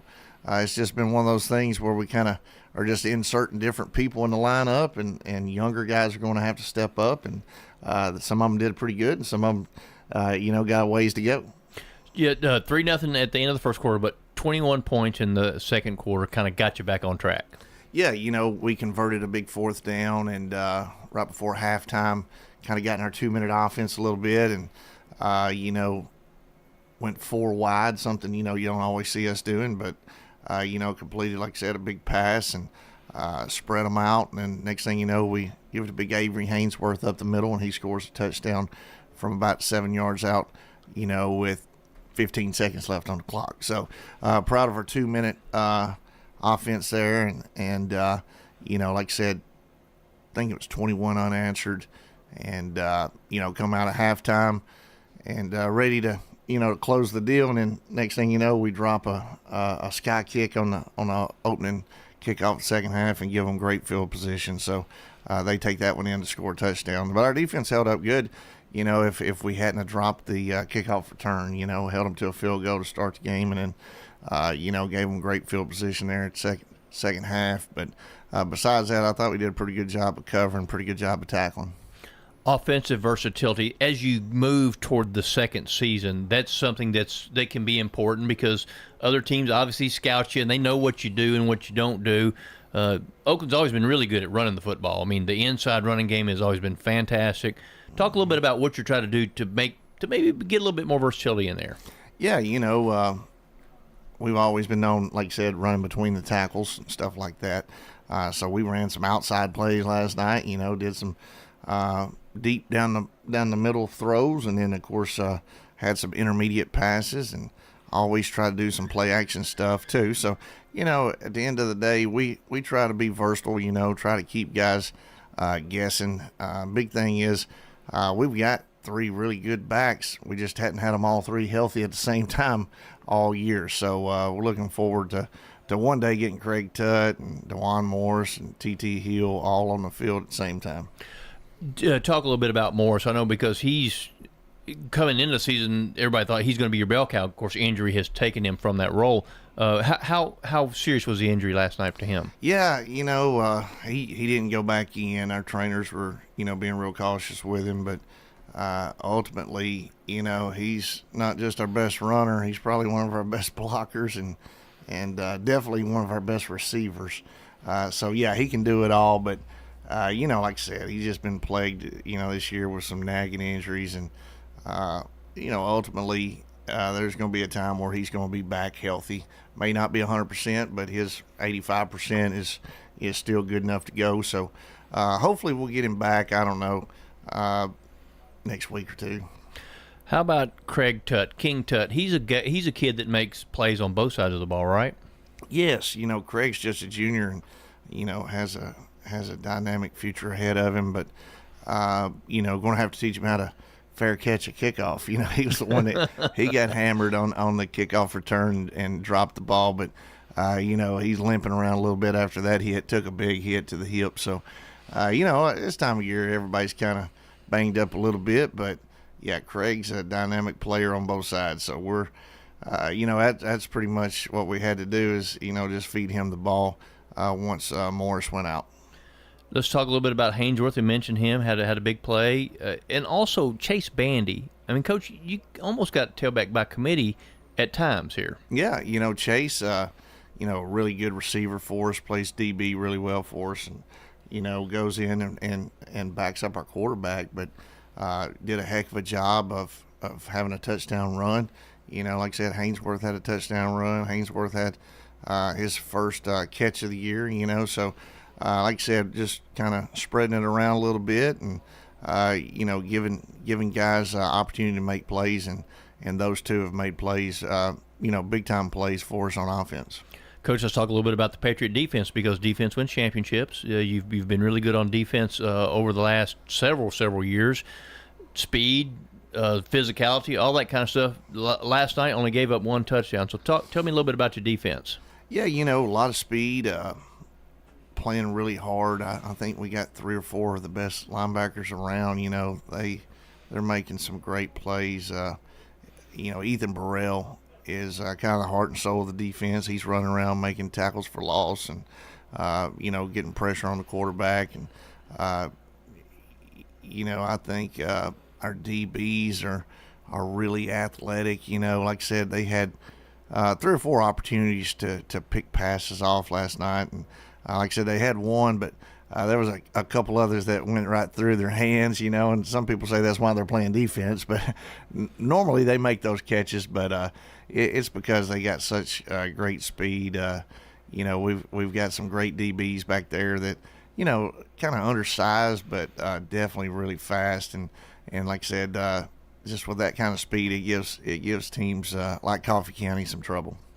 Let's talk about physicality. Kids that like to hit. You got some kids that like to hit? Yeah, one of our safeties, Gus Ramsey, he's over there with Craig Tudd at safety, and both those guys are real thumpers. And then, of course, our corners, they had to step up because we played a run-heavy team. So we had our DBs, in on a lot of tackles, and they weren't afraid to kind of put their face in there, and that was good. And like I said, Caleb Ellison, he's the Mike linebacker, and he kind of the quarterback of the defense, so he was making some big plays. And Cam Sanders, we finally got him back healthy, and he was playing nose guard, going in about 315 pounds, one of the strongest guys on our team, so he made a big difference for us last night too. Coach, this week, let's talk about this week's game coming up. Ravenwood comes to town. Pretty daunting opponent there, Ravenwood. Yeah, Ravenwood's undefeated, had a big rival game last night that they handled pretty well, and beat Alcoa and got everybody's attention, the first game of the season, and been rolling right along. Their defense is giving up 5 points a game. They've had shutout almost every game. I think there's only been one team that's even gotten double digits, and that was Alcoa. But for the most part, their defense has put a stranglehold on everybody they played, so it's going to be a huge challenge for us. Is it good to play a game like that before? I mean, when you think about your last 2 games, you got Ravenwood, you got Riverdale. I mean, so you really kind of start the playoff mode before the playoffs, right? Yeah, at the end of the day, as long as people don't get hurt, I think you could play anybody. But that's the big question mark. A lot of times people get injured in some of these big games, especially when they're back-to-back. But, that's kind of the way the playoffs are. So I got a huge game with Ravenwood, but the most important game, of course, is Riverdale. And, Ravenwood's kind of in the same boat. They're playing us at our place, but then they turn right back around and play Brentwood, just like they usually do week 10.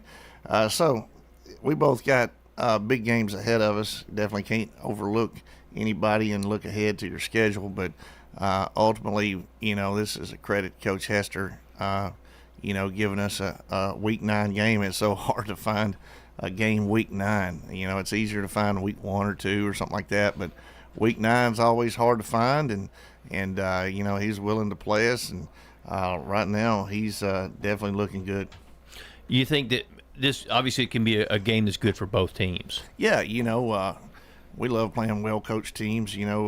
Coach Hester's going to definitely, exploit some of our weaknesses, show us some things we got to get better at, and then, our guys are going to have to step up to the challenge. They're going to have to understand that there's a good competition out ahead of us, and playing a team like Ravenwood, hopefully brings out the best in our competitors on the team, and the guys that need to step up better step up. Well, there's going to be lots of thoroughbreds on the field next Friday night. We know that. But let's talk about some thoroughbreds today. We got the Perryville Stakes, 7 furlongs at Keeneland for 3-year-old males. Who we got there, Coach? Like I said, we got to think 11 horse field. It's loaded. Tell me somebody. Give me somebody. Well, there's a Patriot out there. I don't know. What do you think? Knightsbridge, or I don't know. There seems like there's a team that's Patriot Spirit. Patriot Spirit. I think it's a lock, Coach. I mean, 15 on the morning line. Louis Sy is in the irons. I don't know how we can't bet that horse. Definitely. Knightsbridge, Patriot Spirit. How could you go wrong? There you go. We got a little exacta going on there. Coach Kevin Creasy, appreciate your time. Wish you the best of luck. I appreciate it, Danny. The Coaches Show is brought to you by Craig's Tax Service, specializing in personal and business tax preparation, financials, and bookkeeping services. Find out more at craigstaxservice.com. We're at Rick's Barbecue on Warrior Drive, where, of course, they've got barbecue and smoked chicken, ribs, but they have other favorites. Our chicken tenders are delicious. We bread them here ourselves. We have so many different kinds of sides, and our nachos are really good and popular. I love the menu. I could literally eat here every day. Anne Marie Brent's at Rick's Barbecue. We're thankful for the customers. We have a lot of regulars, loyal customers that come in, and when they come in, I already know their order. Bet you're hungry now. We'll see you at Rick's Barbecue, 212 Warrior Drive. So what if your roommate decides to microwave a metal mixing bowl and set your apartment on fire? I'm State Farm Agent Ron Reeves. Auto, renters, frankly, any kind of insurance. I've got your back. Call me at 615-873-1700. Renters, when you combine State Farm auto and renters insurance, you save an average of $642. I'm State Farm Agent Emerson Williams, and I'm ready to help you combine auto and renters insurance and save. Call me at 615-459-2683. Hey there, it's Brian. I wanted to share one of the reasons why I love First National Bank of Middle Tennessee. They really show up for their customers. I see it firsthand, and I know you'll see and feel the difference. I know I can count on real, personalized service. When I've got a question, I don't get passed off to a machine. I get a real person who's ready to help. They always show up for me, and I know they will for you too. First National Bank of Middle Tennessee. We show up for you. Member FDIC, Equal Housing Lender, NMLS 401715. Dr. Russell McKissick of Tennessee Orthopedic Alliance talks about the grassroots effort in our local schools to ensure proper care for players. To make sure our teams are covered here locally, be there for our trainers. Yeah, it's a passion that we have to try to take care of our athletes here in town and be there just to keep everybody playing as healthy and as best they can. From a community standpoint, one of the most important things you do at TOA, I'd guess. I think it's definitely a way to pay back to our community, just to be there for them and watch some great sports too. Tennessee Orthopedic Alliance, TOA, live your best life. Quick, convenient, efficient. 3 words that we all hope to experience when we do business. Our goal at JHA Company is to bring just that to an industry that's traditionally dictated to the customer when it's time to do business. Whether you're purchasing class pictures in a yearbook, class jewelry, a letter jacket, school spirit wear, or senior graduation products, we strive to make the experience quick, convenient, and efficient. Find out more at jhacompany.com. JHA, your one source for an unparalleled scholastic experience. This is a paid legal ad. Hi, this is John Day of the Law Offices of John Day. I've lived and worked as a lawyer in Middle Tennessee for over 30 years, and to me, every single day has been an honor. That's why our firm is so involved with community programs like bicycle helmet giveaways and our Safe Ride Home program. At the Law Offices of John Day, we're not just looking to make donations. We want to make a difference in the community we hold so dear. And if you're ever injured, know that we are here for you too. The Prentice Allsup Heating and Air Coaches Corner, fueled by Donut Country and McDonald's Murfreesboro on FM 101.9 and AM 1450 Murfreesboro, FM 100.5 Smyrna, and streaming at wgnssports.com. The Coaches Show is brought to you by J. Mullins Jewelry, a family-owned and operated business treating clients like family since 1938. Jewelry design, repair, and a wide selection of great jewelry pieces online at mullinsjewelry.com. I'm Danny Brewer. We're back now. I'm feeling finer than a batch of fresh fried chicken because we got Stewart's Creek head football coach Ben Caudill here this morning. Coach, how are we? Doing well. Good to be with you. Yeah, well, you know, Coach, I'm sure that have your feet touched the ground yet? Stewart's Creek beat Smyrna, ends the Smyrna win streak last night. Have your feet touched the ground yet?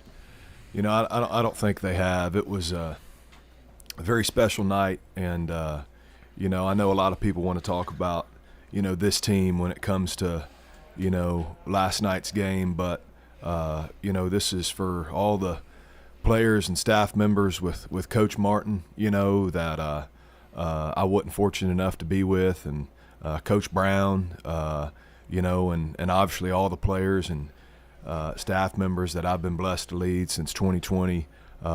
You know, I've just I've had so many people reach out to me, and even some numbers I don't even have that just understand the significance of what that meant last night for our school, our community, and our program. And you know, I'm really proud of everybody that's been a part of this. Coach, you know, the thing that was most impressive to me last night was your defense. I mean, the defensive effort was just outstanding. You completely controlled the game, dominated the line of scrimmage. I'm going to say this, and I don't know the exact stats, but first half, I know you had more tackles for loss than they had first downs. I know you did, because I think there was 8 tackles for loss in the first half. I don't know how many there was in the second half, because I couldn't take my shoes off because it was too cold. I couldn't count that high. But talk a little bit about the defensive scheme going into last night's game. Yeah, well, we knew we had to play well on that side of the ball, because Smyrna has just had a lot of momentum these last 3 weeks, coming off really an offensive explosion at East Nashville, and scouting them was really difficult.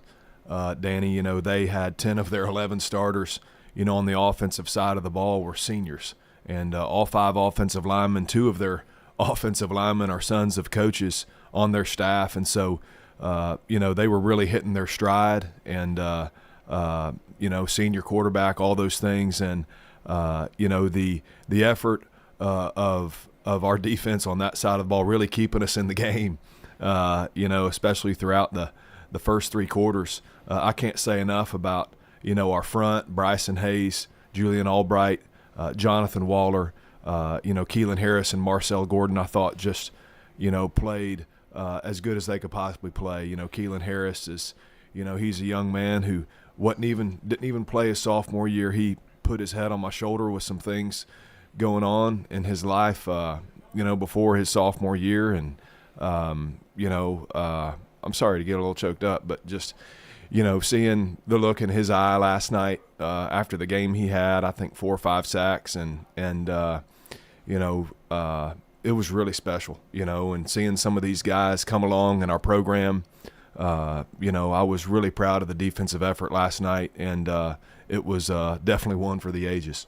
Well, Coach, I think it's okay to get choked up, because at the end of the day, that's what this is all about. It's a training ground for life, and that's one of the things that I think that has set you apart a little bit from maybe, and not to throw rocks at anybody, but you're grooming kids, and that's what's most important about all this stuff is to see the fruition of all this stuff and it come together with such a fantastic effort. I mean, like you said, Harris, I think the stats I have here: 10 tackles, 6 for loss, 4 sacks, and a fumble recovery. I mean, that's like a career night, in one game.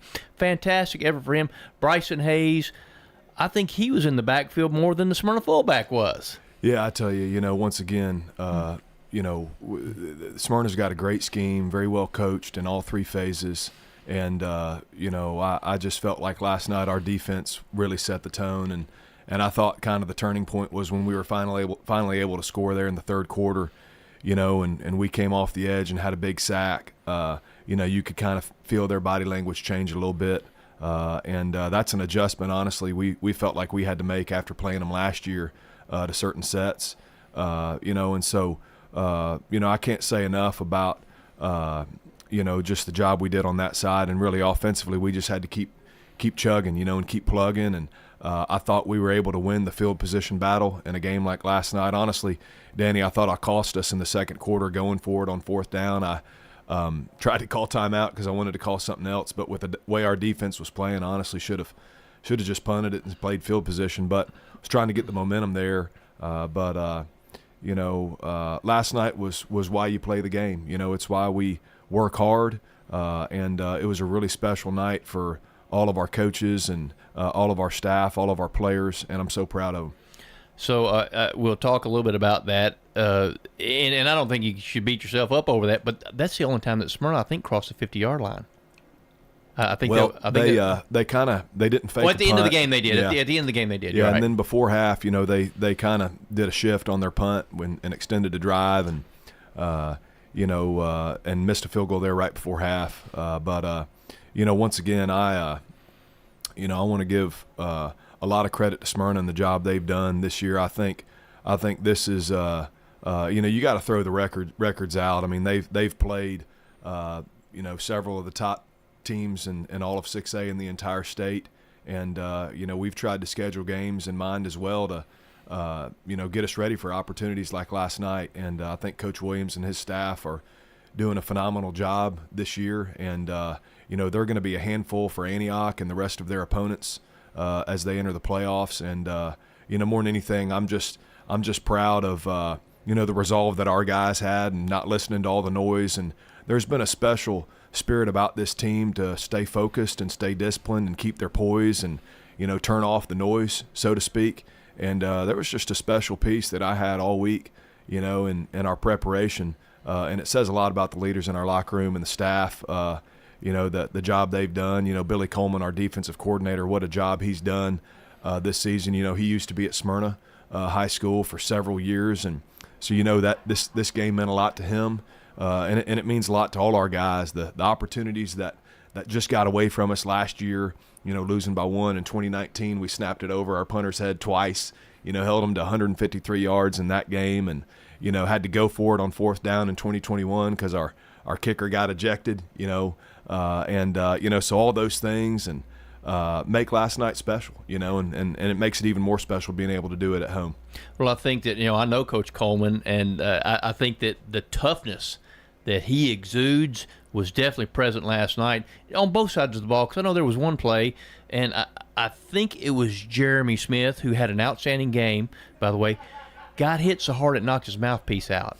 But the kid got up, and he was right in there the very next play, Yeah. I mean, so that's toughness, and I think that really was exuded last night. Yeah, and that's we did stuff really all season long in preparation for some of our region games, and these are the ones that matter. The 5 other ones you play really are you try to learn things that give you the chance to extend your season. And Jeremy Smith, Kai Mangrum, Jalen Barnes, really Caleb Floyd hardly had any carries last year, and I think so many people thought hey, maybe Stewart's Creek can be down with all the talent they lost from last season. And I'm just telling you, this is a blue-collar group. We have incredible leadership. They do what we ask them to do, and they're a yes sir, no sir bunch. They're unselfish.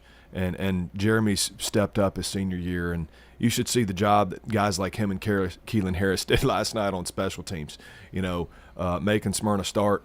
One of them was about the 14-yard line, a tackle Keelan had, and I thought that was, maybe his most impressive play of the night. And so, this senior group's really special, and but the challenge for us now is, and I told them this is not the finish line. This is a big moment, and it's one that I want everybody to enjoy.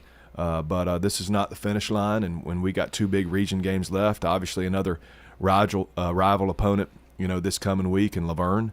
And so we've got to enjoy this, and our whole community, everybody, we should. But there's a lot more football to be played.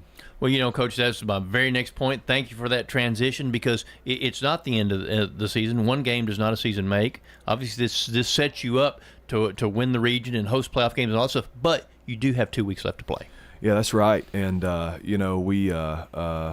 I'm proud of our team and that they've put ourselves in a position, to playing games that matter this time of year. And when the weather gets cold and the nicks and bruises are adding up and all the things that come with that, you want to play in games that matter. And we've got 2 big region games left. It's going to be senior night against Laverne for us this coming Friday night. And I'm so excited to honor this group. It's a very special one, and it's one that means a lot to me. It's one that goes out of their way to see my boys after games and, everything that comes with that. And so, once again, going to be a fun week honoring them, and, we're going to have to turn the page and make sure we stay focused, this next coming week, and as we finish off with another region opponent next week.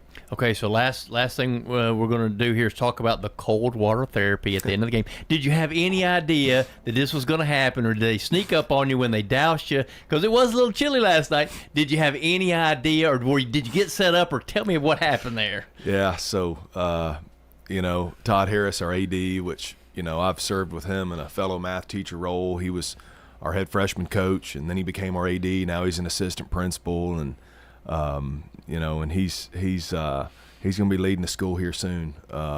He's just that type of guy, and he kind of pulled me aside as time was winding down and going over just some obvious things, that we always do after home games.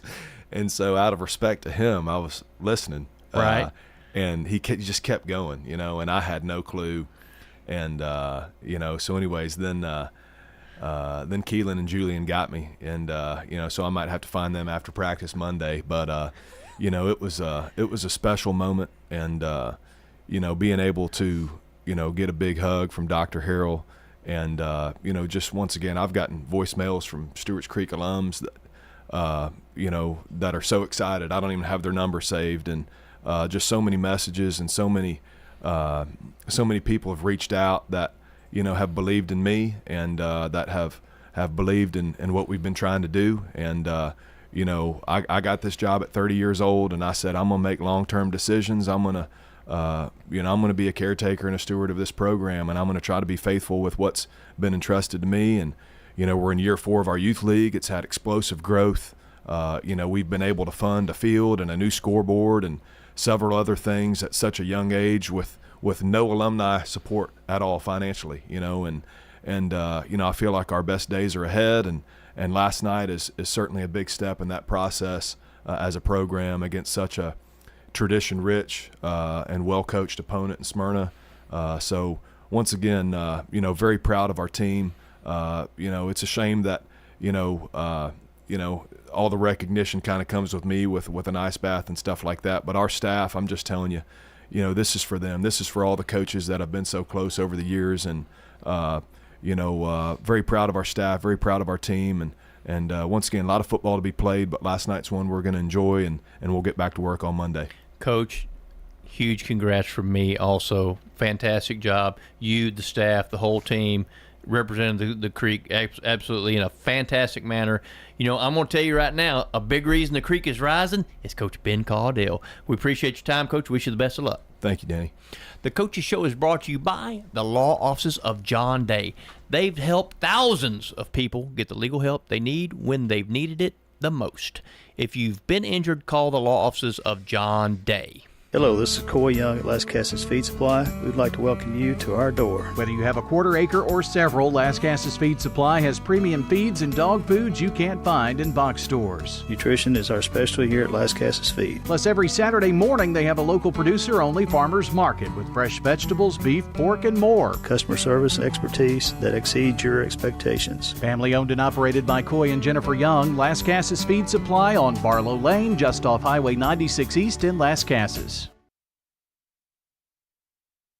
Hi, I'm Lee Colvin, your Edward Jones financial advisor. And while you've heard the saying, slow and steady wins the race, that same concept can be applied to long-term investing. Investing a little bit at a time on a regular basis can really add up. We call this systematic investing, and though it doesn't guarantee a profit or prevent a loss, it's a way to take advantage of market volatility instead of enduring it. Give me a call, Lee Colvin, at 615-907-7056. Edward Jones, member SIPC. Rely on the experienced professionals at Prentice Allsup Heating and Air. Whether it's the blazing heat of summer or the bitter cold of winter, let the Rheem Pro professionals at Prentice Allsup Heating and Air Conditioning on West College Street keep your home or business comfortable year-round. We service all major brands and in most cases offer same-day service. Call us today at 615-890-1311. Prentice Allsup Heating and Air, your Rheem Pro partner heating and cooling contractor on West College Street, just under the Thompson Lane overpass.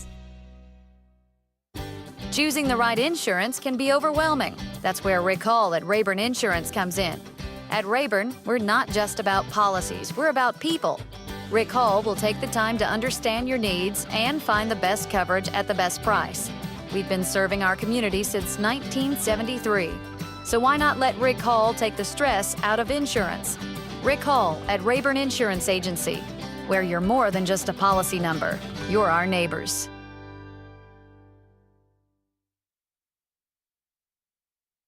The Prentice Allsup Heating and Air Coaches Corner, fueled by Donut Country and McDonald's Murfreesboro on FM 101.9 and AM 1450 Murfreesboro, FM 100.5 Smyrna, and streaming at wgnssports.com.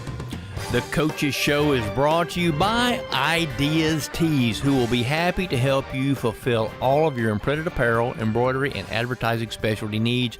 Find out more at ideastees.com. I'm Danny Brewer. I'm back, and I'm extremely pleased to be joined by Rutherford County coaching staple Brian Guthrie of Rockville High School. Coach, how are we this morning?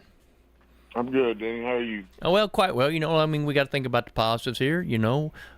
Beautiful day. Tennessee, Alabama, 2 stakes races at Keeneland. I mean, we got lots of good stuff happening. Yeah, it's a good day. Okay, so Coach, let's because you're such a football mastermind, Tennessee, Alabama. Let's talk a little bit about Tennessee, Alabama, because I've had people asking me all week. I was on a New Orleans radio show before I came on air here, and the guys asking me all about Tennessee, Alabama. Give me your thoughts on Tennessee, Alabama.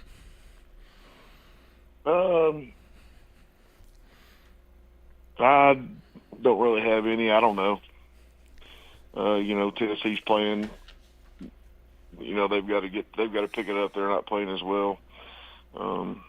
Alabama's been struggling under the new coaching staff, so I don't know. It's a toss-up, I'd say. There you go. All right, Coach. Well, there you go. That's what I was looking for. That's going to help me at the windows today. But that's okay. But I'll be putting my money at Keeneland anyway. But I figured. Yeah. So I think you know me a little bit, Coach. Well, let's talk a little bit about last night's game.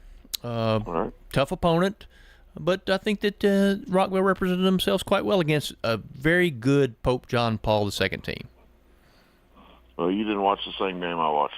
Okay. But, I mean, that game came down to we gave up 5 deep balls for deep passes for touchdowns. I mean, that's what that game came down to. We lined up and we ran the ball really, really well. I don't think we threw a pass in the first half. Of course, without our quarterback Javion, we had to play Jalen Morgan at quarterback, and Jalen did an extremely good job for us. I think he ran the ball 15 times for 160 yards. We had 345 yards or so on rushing last night. Our offensive line did a great job. Our tight end, our fullback did a really good job, and we ran the ball really well. But it came down to we just gave up 5 deep balls for touchdowns, and that was the big difference in the game. Well, Coach, I think that what you just told me says that your glass is half full, my friend, because over 300 yards rushing is good. I don't care who you're playing. If you can run the ball, and Morgan, like you said, 15 carries, 161 yards, 3 touchdowns. I mean, you got to be proud of that kid and what he did stepping into that role. Yeah, I mean, we knew we would have to do something.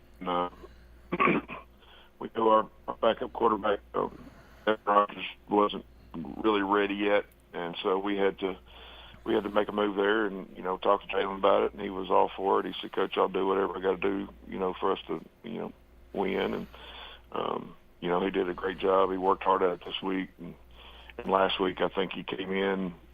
I think he came over to the school to the practice field several days last week while we were off, and worked on throwing. And we didn't throw it much last night, but yeah, he did a great job of embracing that new role and trying to help us win the football game. Coach, as you move forward, is that something that, I mean, does he give you another wrinkle? I mean, back there as far as being able to give you options, right? Yeah, still a point. He got better this week. He'll get better next week. It definitely gives us, if we can throw the ball around a little bit, and I think he can. He threw one pass last night for a 60-yard gain, and so and it was right on the money. So I think it gives us some options. What class is Morgan? Jalen, he's a senior. Okay, all right. So when you talk about throwing something like this at a senior and him embracing it the way he embraced it, that's got to make you feel good as a coach. As far as I talked about this earlier with one of the coaches, life lessons, because that's really what this is all about, training ground for life. Sure. I mean, we talk to our kids about adversity all the time, and you're going to be faced with adversity in life, and how you handle it, what kind of outcome you're going to get. So, Jalen's just that type of kid. He's, you throw something at him, he's going to do his best to make the best of it. And I think our whole football team did that last night. You know, we played some young kids in the secondary for a couple of different reasons, and you know, they got exposed a little bit. You know, but overall, I think our kids embraced it. I think we talked to them all week about how we're going to have to, you know, pound the football and keep it on the ground, and that's where we're going to make our living, and that's what they embraced that, and we were physical and pushed people around, and I was real happy with that. So when we talk about defense for just a minute here, I know you mentioned 5 big plays, and big plays can be, you know, the downfall of any team when you give them up defensively. But talk a little bit about your defense outside of those big plays that you gave up. Oh, outside of that, I mean, we did a great job on defense. You know, we had some miscues in the special teams, but defensively, other than you know, making that quarterback look like you know, Aaron Rodgers, we did really well. I mean, we stifled their run pretty well. I think they hit a screen or two on us, but other than that, we played really well. And I think 2 of those deep balls were on 4th and long. So, you know, we got them in some situations where we could get off the field, and we just didn't finish it. Well, those 4th down conversions can hurt a little bit worse. But as you talk about the young kids, I mean, growing experience obviously for those guys. Sure, yeah. I mean, anytime you get young guys, that experience, that's invaluable. So, you know, they'll learn from it, and they're great kids. They'll learn from it, and you know, try to not make those same mistakes in the future. Coach, let's kind of turn the page for just a moment here. I mean, last night, you know, obviously every game is important. You want to win every game, but it wasn't a region game. So you got a chance to play some other kids, grow a little bit. You got 2 region games left, and I believe your playoff destiny is still in your own hands. Am I correct about that? It is. You know, we need to win at least one of these next 2, and I think if we do that, we can make, you know, squeak into the playoffs. So, you know, we still got opportunities in front of us. We just got to decide to step up and take it. So this week at Blackman, obviously they're a pretty good team, but they've had their ups and downs too. And I guess ups and downs is part of high school football in Rutherford County, is it not? Sure. Anytime you're dealing with 15, 16, 17-year-old kids, you got ups and downs. So, you know, you just try to have more ups than you do downs. But, yeah, Blackman's a really good football team, really good on defense. They got a good defensive front. They fly around really well. Of course, Coach Cricy's done a great job over there defensively. And, I haven't watched much of their offense, so I couldn't tell you a whole lot about it. But I think their strength is their defense, and so we've got our work cut out for us. And you know, we just got to figure out a way to make what we have work. Well, I think that's the challenge as a coach, and you know. But I guess the good news is you got pieces to the puzzle. I mean, 345 yards rushing, and you got young kids with new experience. So you just got to figure out how to put that puzzle together this week, right? Sure. I mean, we just got to come together and decide that we're going to execute and be disciplined, do the things we need to do. We got to fix some, like I said, we got to fix some miscues in the special teams, and I think they'll come ready to work next week, and we'll have a good week of practice. And it's a big game for us. Blackman's just right down the road, and a lot of our kids, came from Blackman, or when they built the school, a lot of those kids came from Blackman. So, all those kids know each other. So it'll be a real important game for them. When I introduced you, I introduced you as Rutherford County coach and staple, and you are, whether you want to admit it or not, because you've been around the county at a few different schools, and you've done, good work everywhere. It's especially special for you when you playing. I know, playing PJP is good and all that kind of stuff, but when you're playing the Blackmans and the Seagulls and teams like that, a little bit more special maybe. Oh, definitely. I've been in the county since 1998, and started at Laverne, and those Laverne-Smyrna rivalry games that we had, and was part of that Laverne team that was the only one to beat Smyrna, and so that was special. And it just there's everybody says, well, Blackman and Riverdale are a rival, or Riverdale or Oakland are a rival. We're all rivals. Everybody in the county, because all the kids know each other, and all the kids grew up together, and everybody in the county is a rival. So every time we line up in our region, it's a rivalry game. So this will be a big one, and I know they'll be ready to play, and we have to go over there, and so it'll be a good environment and good night football. Coach, I think you're absolutely right. It's Tennessee, Alabama every week when Rutherford County teams are playing, and that's what we love about it around here. Yeah. Appreciate your time, Coach Guthrie, and we certainly wish you the best of luck. Thank you, Denny. The Coaches Show is brought to you by Bowen's Body Shop. From dings and dents to full body work, trust Jeff and Kyle Bowen to do the job right. They're located on Middle Tennessee Boulevard. Head over to J. Mullins Jewelry to check out their selection of rings, watches, custom designed jewelry, and much more. They're a local business located at 352 West Northville Boulevard right here in Murfreesboro. They have gifts for all occasions, weddings, graduations, anniversaries, whatever you need, you can find it at J. Mullins Jewelry. That's at 352 West Northville Boulevard or online at mullinsjewelry.com.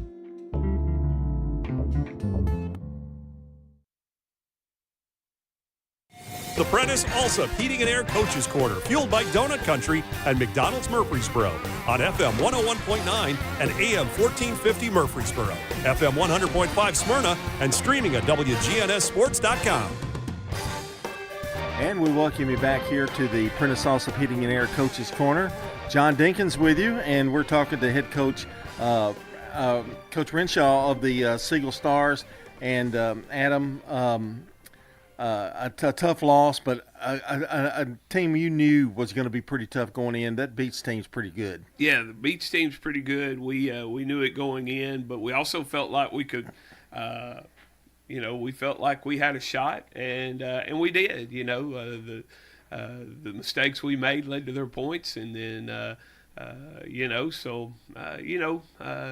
learning experience for our team, and I thought they fought really hard, and I told them last night after the game I was proud of their effort, and again, we're still growing up in a lot of ways. I know that gets hard to hear from time to time, but it's the truth, and I thought our kids fought hard. You've had your share of injuries. You've had your share of I guess it's not woe is me. It's just part of football. And everybody's been hit with it. I know Rockville's had some injuries. How do you keep those guys focused? And it seems like you always do a really good job of keeping them with their mindset on playing, because you guys play tough football each and every week. Well, I mean, I think there's a lot of emotion tied up in high school football. Mm-hmm. There's a lot of emotion tied up when you get away from the game on Friday night. These kids have a lot on them, and so we've kind of been studying Vanderbilt and kind of how they've been handling things this year, and they say it's just ball. Mm-hmm. We go in and we work on ball, and so when our kids come to us, we're going to work as hard as we can on football. Give football all of our attention. We're going to develop great relationships with our kids, care about our kids, hopefully get our kids caring about each other, their coaches, their school. And then at the end of the day, we want them to go be great students. We want to be great sons, and then we want to come back and work on football again. So I guess the answer is to keep our proper perspective and realize we're growing and getting better every week. We want to be green and growing, not ripe and rotting. And honestly, this team still has some growth left. We still had a few key injuries last night, but we got a lot of people back, and I thought it was reflected in our effort last night. Yeah, the period of growth when you have those injuries and those kind of things, to see kids step up into a role that they weren't really, at the time prepared or knew they were what's going to happen to them. It's really, when you look at it from that perspective, it's really a good thing, isn't it? I mean, it's really It's fun to watch it. Yes, I mean, this isn't it's an opportunity. It's a shot to go show what you can do. It's next man up. And we've got a lot of juniors and sophomores that have gotten on the field on special teams this year. A lot of juniors and sophomores that have played significant roles for us offensively and defensively. Right now we have 13 seniors. 2 of those skilled kids are really good football players. I thought Kevin Inslee had a great game last night. Showed up offensively and defensively. He went through some injuries early in the year, and we felt like we had Kevin back and rolling a little bit last night. Andrew Varner, another senior skilled kid player, playing great in the secondary for us all year long. Just kind of the rock we built our defense around, along with Kobe Ward. And so, those are 3 seniors that's played a lot of football for us and kind of get it, and are trying to show everybody else that maybe don't have as much experience as them. Look, this is how you're successful through a football season. Let's talk about the game last night. 35-20 was the final. Beach won, but this game kind of showed your guts. I think it really did. Tell us about Beach for one thing, because we know they had beaten, I think, Riverdale, and so when you're looking at that already tells you that you got to be prepared for them. Oh yeah, 100%. I mean, and we, of course, this second year we played them, and last year they were a very junior-laden team. I mean, full of juniors, and they had a few really good seniors last year. And this year they brought all those kids back. Really good quarterback, really big kid. They can just run him off tackle and be really successful doing that. And so, and I think they're really good defensively. And Coach Crabtree up there, I mean, he's always going to do a good job. Great community leader, great football coach, smart man, and I mean, he's going to have his teams ready every week. So yeah, Beach is one of the better programs in Tennessee. There's a reason they've been to the state championship games as much as they have. We talked about Inslee having a good game. Thornton, 17 of 32 for 179 yards. Probably a little more passing than you really wanted him to do, but I know at times it's necessary. Had 2 TDs, added 19 yards rushing. That kid's playing his guts out right now. Yeah, well, Tristan hit a little bit of an injury snag there. I kind of think hurt his development a little bit there. But when you watch Tristan play, his feet have gotten a lot better. I thought last night was his best night by far, going through his progression, throwing to some open guys, making some big plays. And yeah, I thought Tristan made a huge step last night. It was it was fun to watch him play. It's going to be fun for next year, isn't it? I mean, those kind of things when you get kids that you see making progress and doing that kind of thing. No doubt. And he's, I mean, people don't realize how hard it is to play quarterback in high school, especially at a 6A school. Everybody in the community knows you. Everybody knows who your parents are. Everybody, and there's a lot of pressure that comes with that gig. And, I think he's handled it really well. Of course, his baseball background kind of helps him with, I think, some of that, but he's handled all that really well.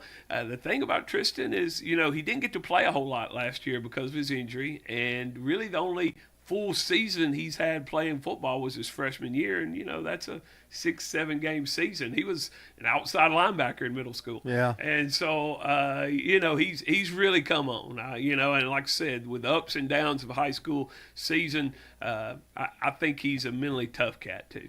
You look at it too. It's like footwork, like reading the defense, what they're throwing out there.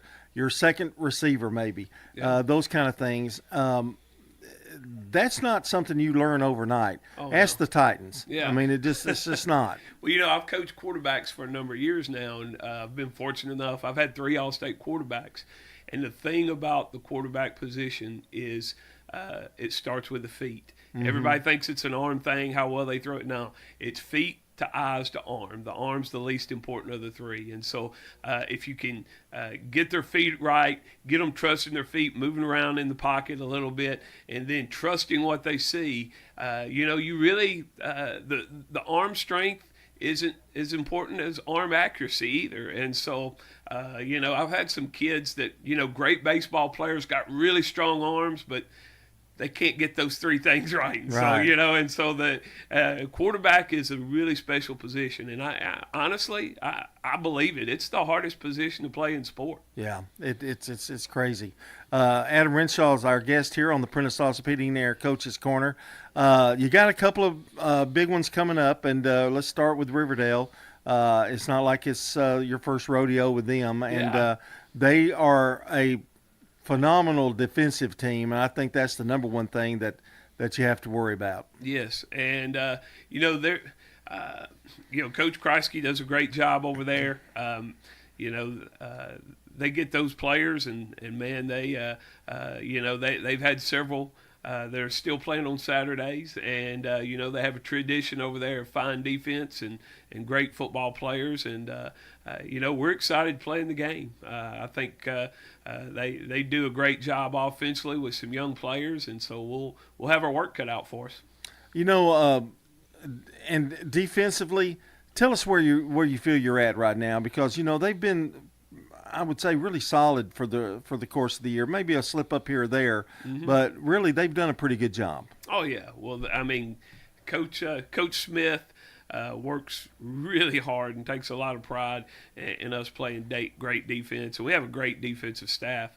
Our defensive line coach Randy Murphy also does our strength and conditioning, and he's all in on our program. We got Brandon Baker, who's the best. One of the best volunteer coaches I've ever had come out and coach our corners. And then we've got a new coach this year, Hunter Sipes, who's coaching our safeties. New young guy. He was a GA at Memphis with Norvell.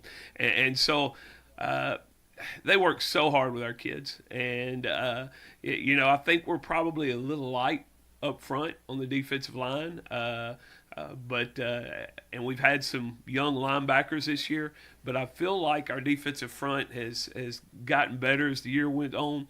I think we're playing really good in the secondary. Maybe a little more physicality at corner, but we just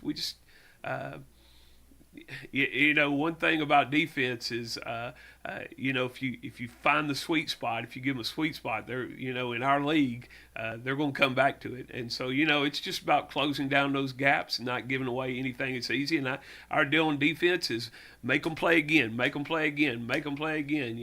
Just keep making tackles. Eventually, hopefully, we get a punt out of that. One thing too that I see in the Siegel Stars over the course of the year is heart. I mean, they do not quit. And we've seen games that you've been in, games that you've won. It seems like the same scenario year after year. The heart that those guys, they play for you guys. And I don't know how to attribute that. I think a lot of it's there inside of them. But, boy, you bring out the best in those kids. Well, and no, we've got great kids. We really do. Like, we're lucky. We Thursday night, our soccer team was playing against Oakland in a regional championship game on our field, and we said, "Hey guys, we're just going to cook some hamburgers and hot dogs. This isn't required, but we're going to cook out for you. We'd love for you to come to the game, cheer those girls on." And, we had, number one, we hung out with our kids about an hour. It was an awesome experience. And then, I'd say about 75 to 80% of the team showed up, and then they went out there and showed. Yeah. Siegel's just a really great place to be. I'm lucky. Like I said, I don't want to make excuses because we want to win, and we want to win in a bad way. But we also realize that part of winning is just keep fighting and not giving up. And so, we're never going to surrender. We're going to keep fighting, and I think that's just not. That's not only the attitude of our coaching staff. I think it's the attitude of our kids and community. You got Riverdale. Didn't you close out with who? Rockville. Rockville. Okay. Yep. And so still a lot of season left here. Oh yeah. And honestly, in a lot of ways, we're playing better football. So I tell you, I can't wait to leave here, go to the office, get to work. There's something else, Coach. I'm telling you what. And your wife is total agreement for you to go do that on Saturday. Well, as I get older, she looks for reasons for me to be at the field house. So yeah. Yeah, I understand. Coach, good luck next week. I know the Warriors are a tough battle, but you'll have your guys ready for sure. I have to do 2 advertisements here if you can hang with me. Yes, sir. Because I forgot to do it at the beginning. Yes, I might sir. let you read one of them. This portion of the show is brought to you by Rick's Barbecue, serving up the best smoked barbecue ribs and many local favorites on Warrior Drive, locally operated by Anne Marie Brents and the Lanning family. And also Sir Pizza, whose 3 Murfreesboro locations offer a huge selection of mouth-watering pizzas, sandwiches, pastas, and wings. Order your favorite pizza online at sirpizzatn.com. We've been talking to Coach Adam Renshaw of the Siegel Stars. Up next, it's Floyd Walker of the Eagleville Eagles here on the Prentice Allsup Heating and Air Coach's Corner. Craig's Tax Service. We perform tax preparation, individual tax returns, corporations, partnerships, and all your payroll bookkeeping needs. Brett Craig with Craig's Tax Service. Craig's Tax Service is located just off Memorial on Heritage Park Drive. You can contact us at 890-2233. It makes sense to get help with your taxes. Call 890-2233 for an appointment. We are proud to support all Rutherford County student athletes. Craig's Tax Service, 890-2233. The Prentice Allsup Heating and Air Coaches Corner, fueled by Donut Country and McDonald's Murfreesboro on FM 101.9 and AM 1450 Murfreesboro, FM 100.5 Smyrna, and streaming at wgnssports.com. And welcome back to the Prentice Allsup Heating and Air Coach's Corner. And this portion of the show is brought to you by Dan France Concrete, a licensed and insured residential and commercial concrete construction contractor serving Middle Tennessee. That's Dan France Concrete. Joining me here is Coach Floyd Walker of the Eagleville Eagles. And Coach, last night, a huge win. I know sometimes you go through the season and go, we need this win. That was a win you needed, and you got it. It really was. It was, and not for just the reason of just needing a win. It was just one of those deals where, last night was also senior night for our 14 senior football players and our one senior football manager. But what you always want those kids to be able to do is say that they won their last home game in our stadium. And we were able to do that. And I thought the supporting cast as far as juniors and the rest of the underclassmen really did a good job of sending them out of Talon Field on the right way, on the right note. And what a great night! It was. I mean, for presentations and walking and that kind of thing, getting out there and just a great football night, really, wasn't it? It was. It wasn't wasn't too hot, wasn't too cold. I thought the temperature was really well. I thought the atmosphere was exciting. It was an awesome moon. The kids started pointing out, "Hey, Coach, look at that moon over there." So that kind of tells you that sometimes their minds may not be on football all the time. But it was a great night for those young men. I love it, and there's probably no better scenario than Eagleville High School to have senior night, homecoming, all of those kind of things. Just really special out there because everybody in Eagleville just has, even from the very beginning of the program when it first started, has adopted that football team, and I mean it's just a wonderful thing to see. It is, and that's what you love about it is because it's not about any of the adults. It's about all of the kids.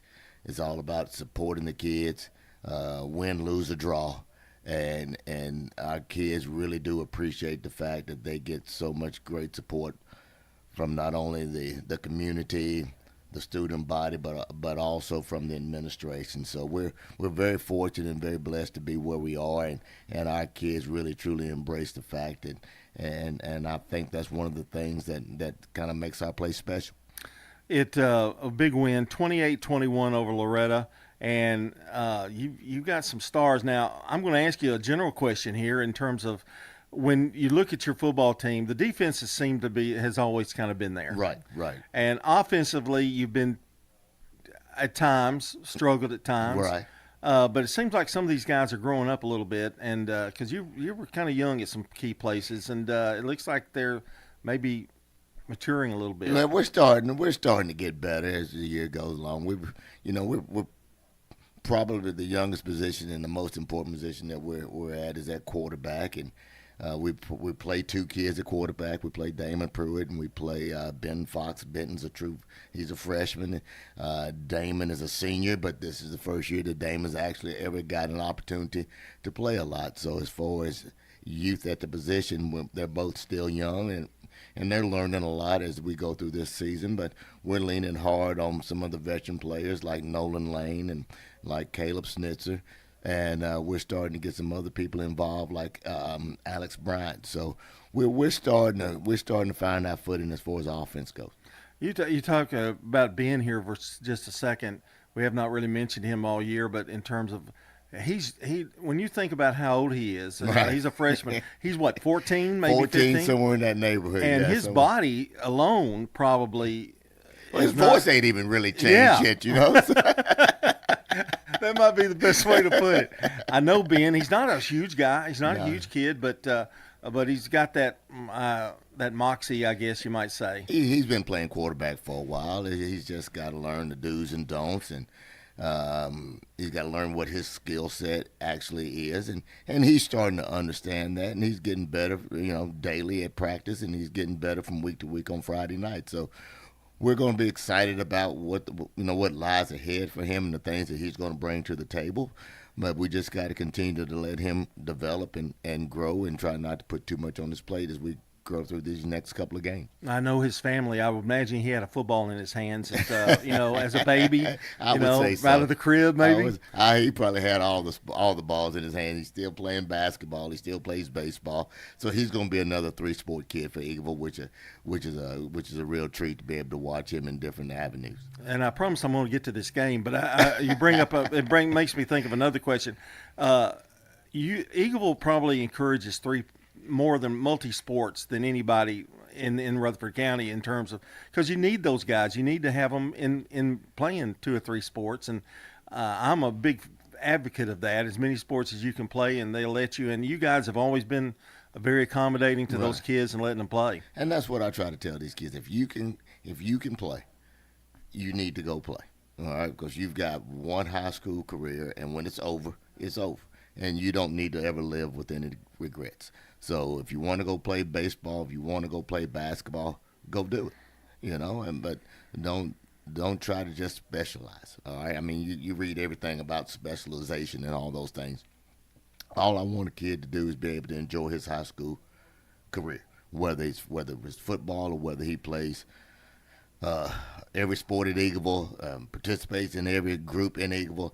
As long as he has a great high school experience, I could really give a flip about what he participates in. Just go be happy. As a father and a grandfather of athletes, I've finally learned to accept that it's good to have the high school experience more so than maybe a chance of a scholarship that is very, very rare. Right. And congratulations to those who get it, but your life is probably not going to be determined by your athletic career. No, it's not. It's not. I mean, you want to make you some wonderful memories. You want to make some tremendous friends, and what you want to do is you hope that you get something of value from a character standpoint, from all the coaches and all the adults that you end up associating yourself with as you go through your high school experience. Because it's about development.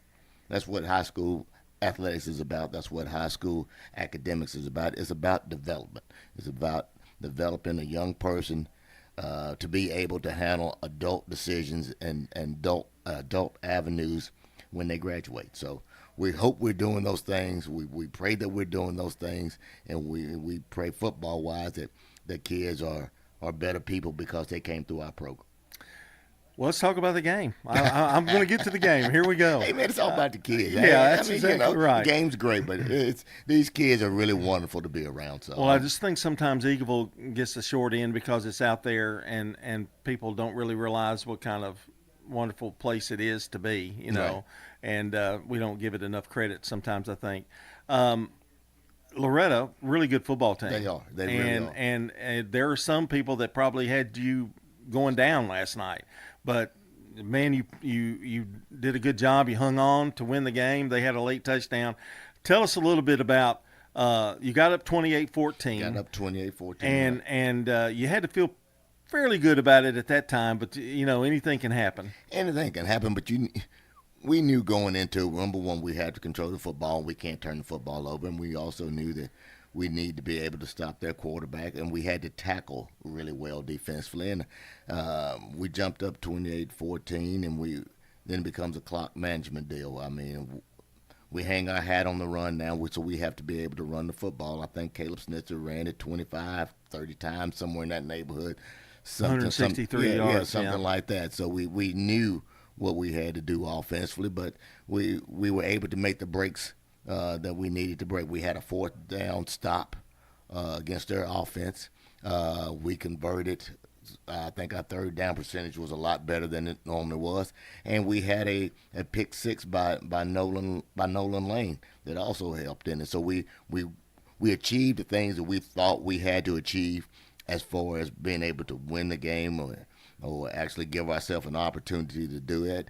But the thing about it was those kids, our kids never really got rattled. Mm-hmm. First play of the game, they get the ball, we bust the coverage, and they hit us right off the bat for 60, 70-yard touchdown, and it's 7-0, and then there's not even 15 seconds gone off the clock.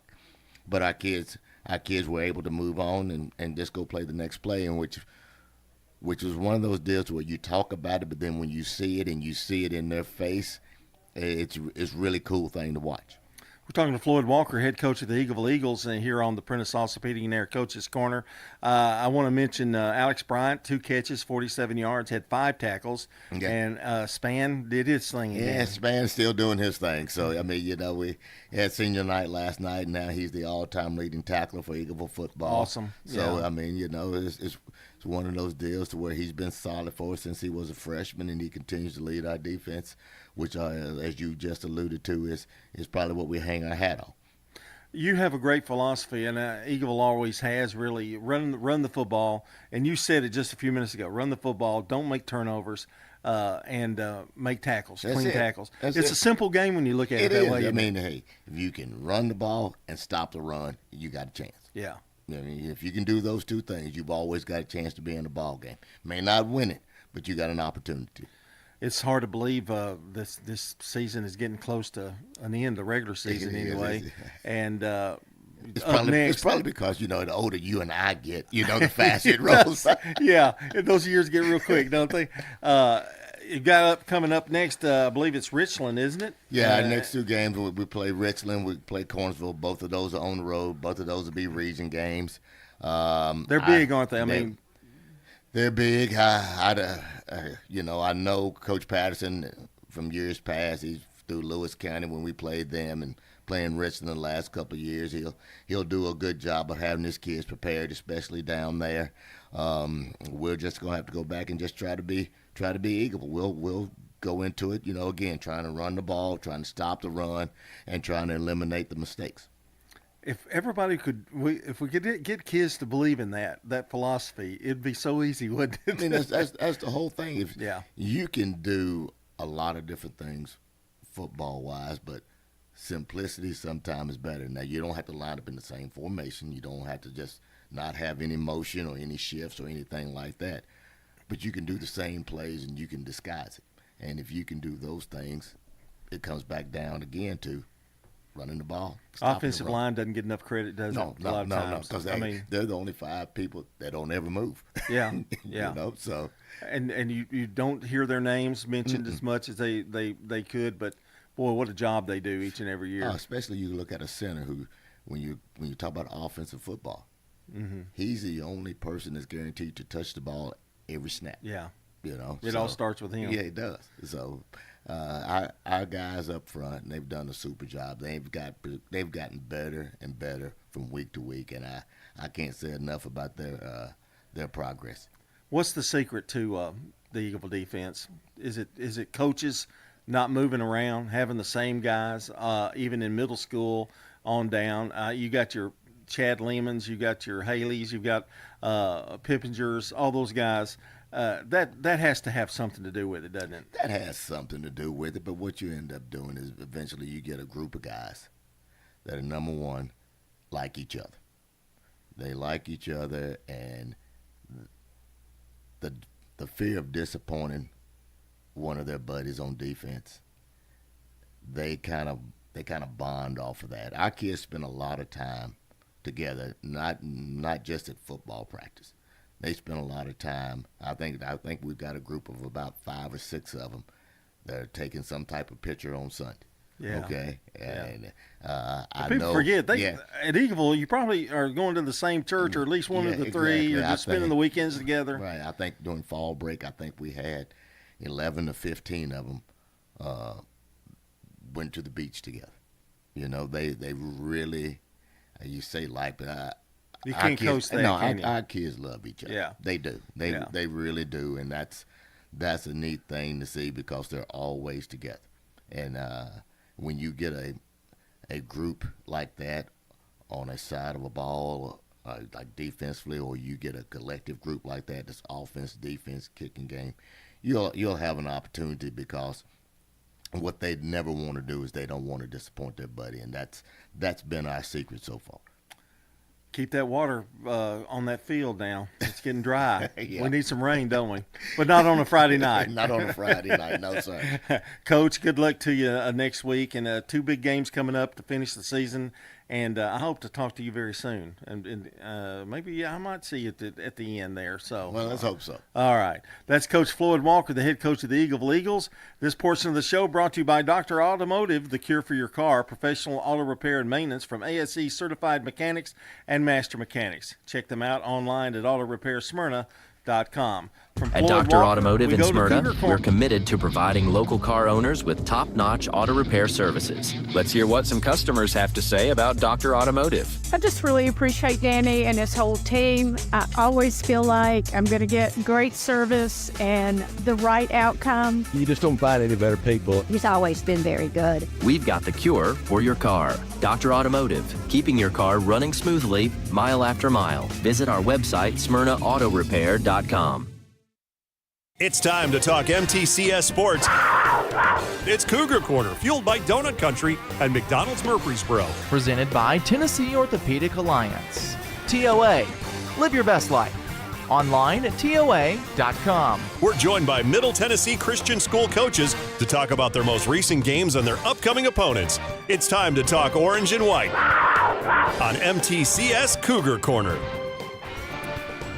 And welcome to MTCS Cougar Corner. John Dinkins getting the pleasure to talk to Coach Christian Peterson, the head coach of the Cougars of Middle Tennessee Christian School.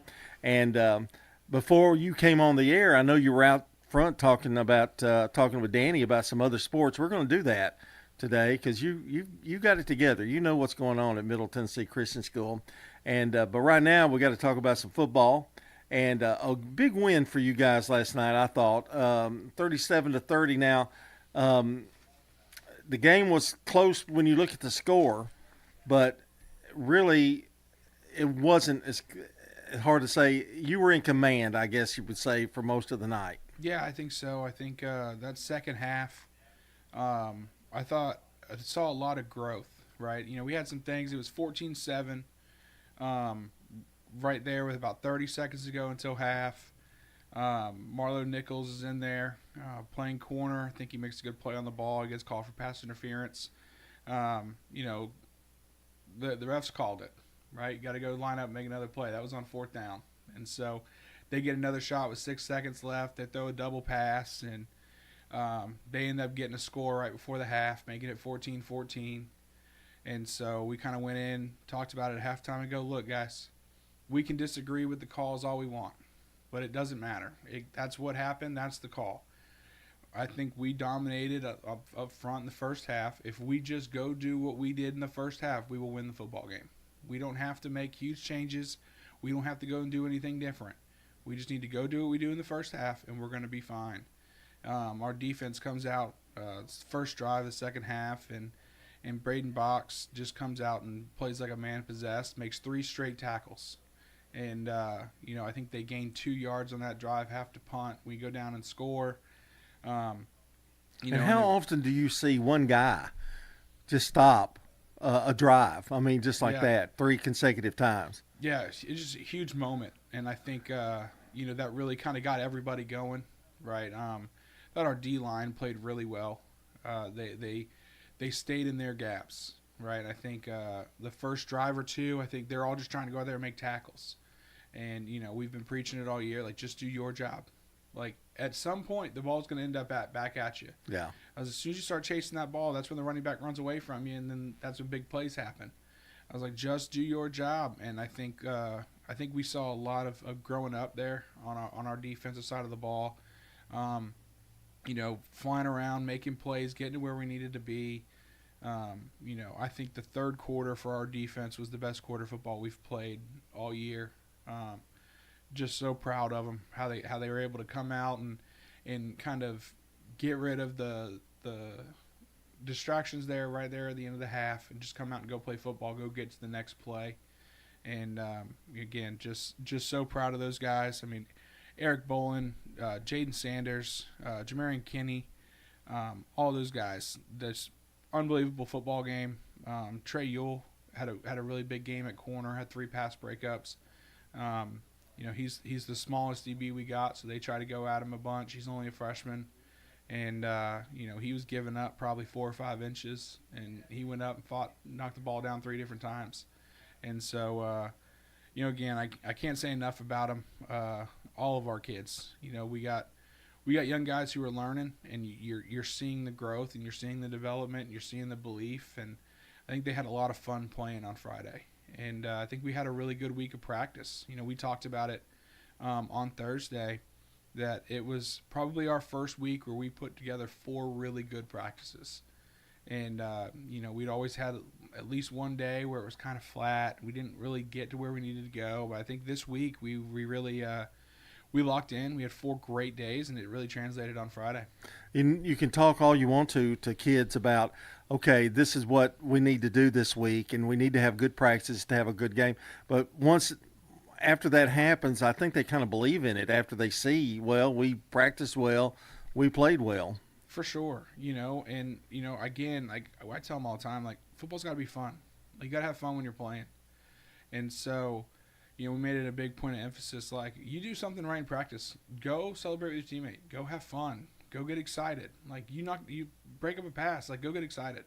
It doesn't matter if it's practice, go get excited. You make the right read, you get there, you stop the running back, be excited. And, I think we saw that translate to Friday night. You see someone break up a pass, and he's got 2 teammates running over to him to celebrate the good thing that happened. If they got a big run, there wasn't this dropping of the heads. He had 2 teammates going over there going, all right, we're good, let's get to the next play. And so, again, I think that all translates. And then, like, look at the offense side of the ball. I thought we communicated really well. Right? I thought we did a much better job, again, Monday through Thursday of talking through what our assignments were, talking to each other. It wasn't 11 individuals playing. It was 11 guys going out there and playing as a unit.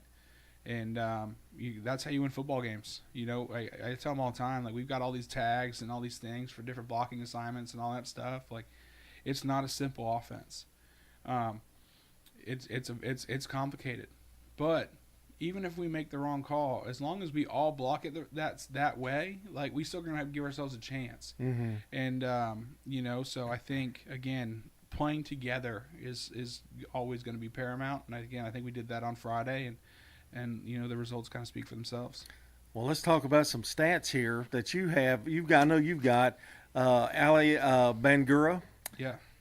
201 yards rushing on 18 carries. So you had to break one a little bit. That's not a lot of carries for that amount of yardage. Yeah, he had, I think, 3 touchdowns over 40 yards. Like, he had a huge night.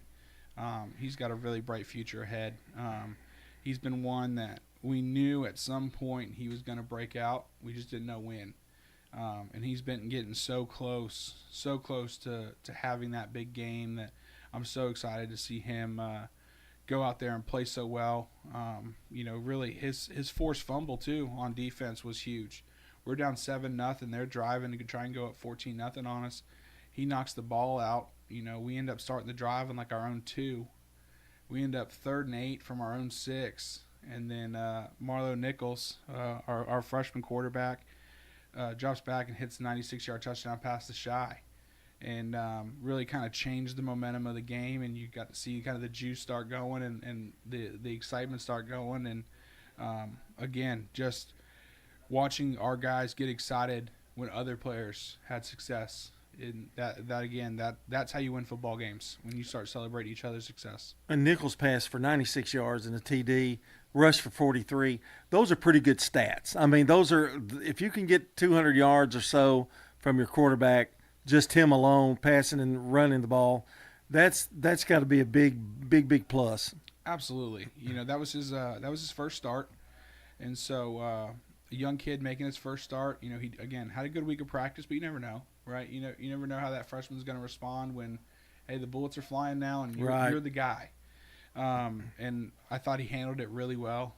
Super smart kid, like really smart. Understands what we're trying to do. His future is so bright, and so really proud of how he commanded the offense. Proud of how he ran the ball too last night. I thought he ran physical, and again, the best part about him was as he's handing the ball to Ali a whole bunch, he's just excited that we're moving the football and we're putting points on the board. And again, I think that's how you win football games. Coach, is it the first time you really saw where it looked easy for them? I mean, because I know you've struggled at times offensively moving the football, but to see that had to put a smile on your face because he's excited. Van Guro's having a great game. Murphy, and then you've got the defense led by Box. Braden had 10 tackles and a forced fumble. To see it all kind of come to fruition in at least one game, that had to be just exciting.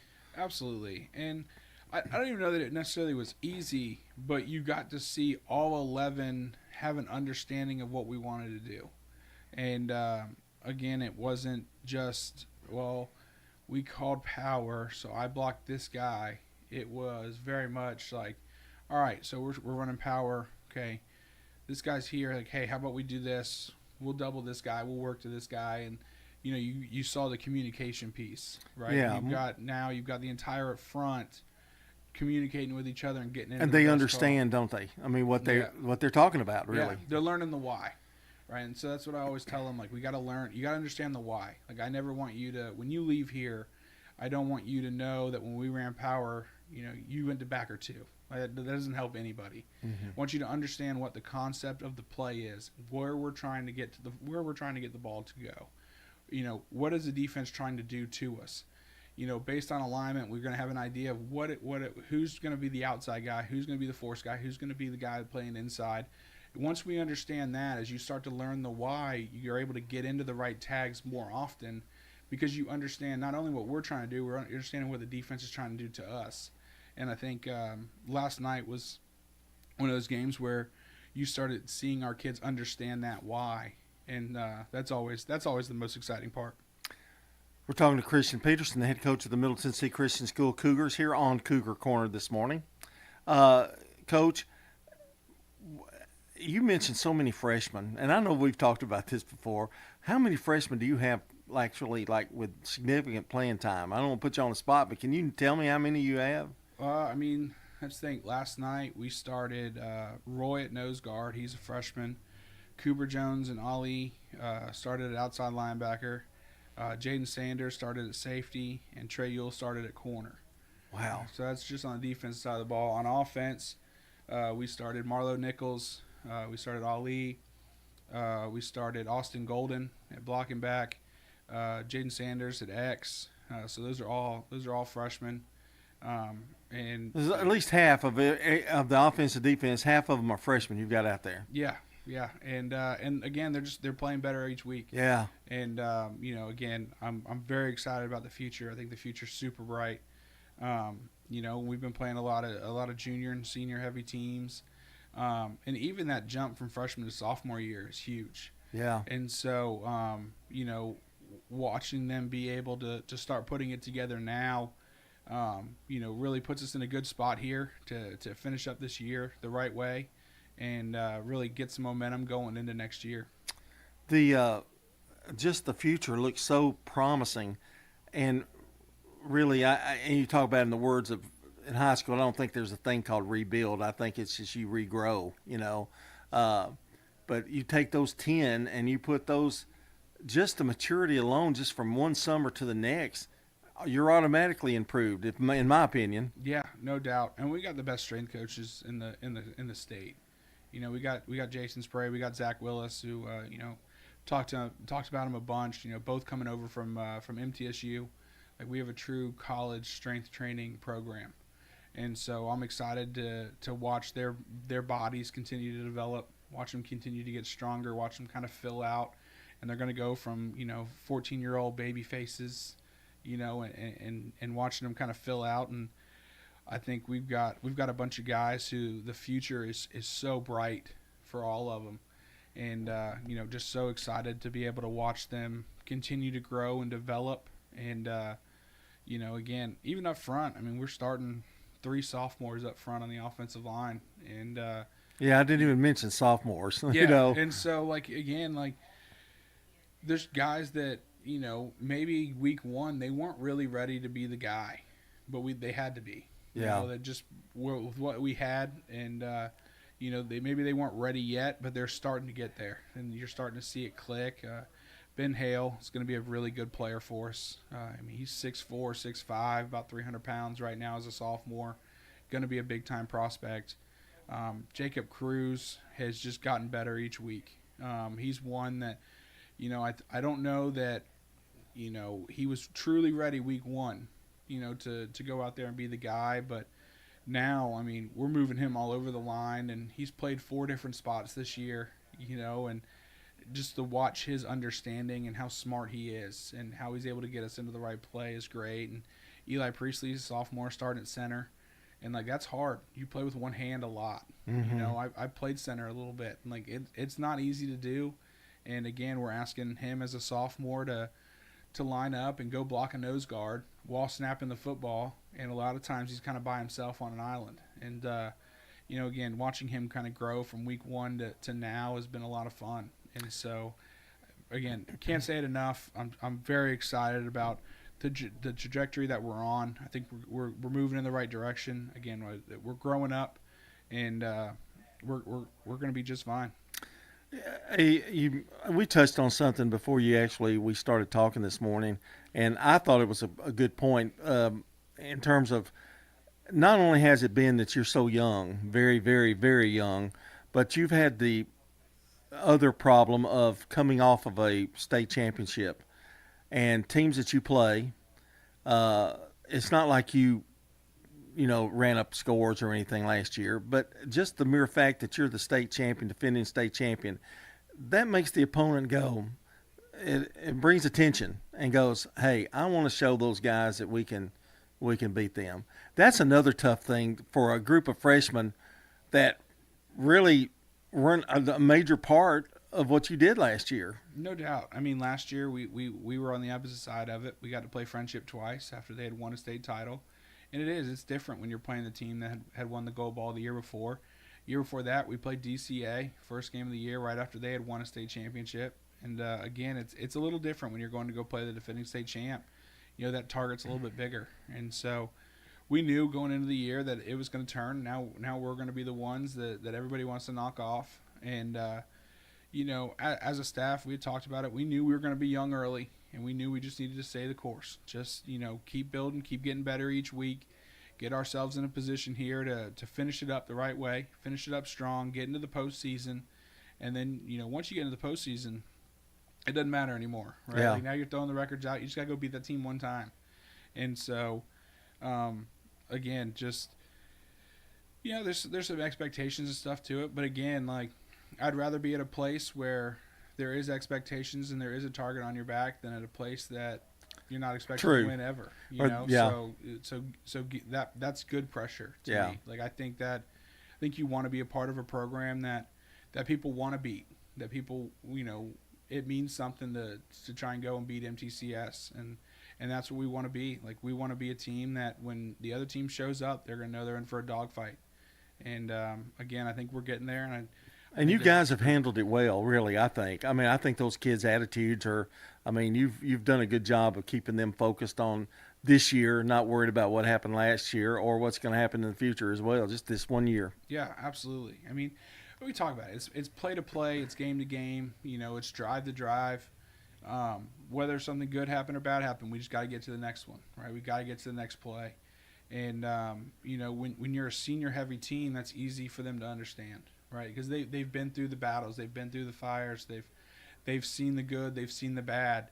When you're a young team, sometimes you don't understand that. You kind of ride that emotional roller coaster that happens throughout a football game.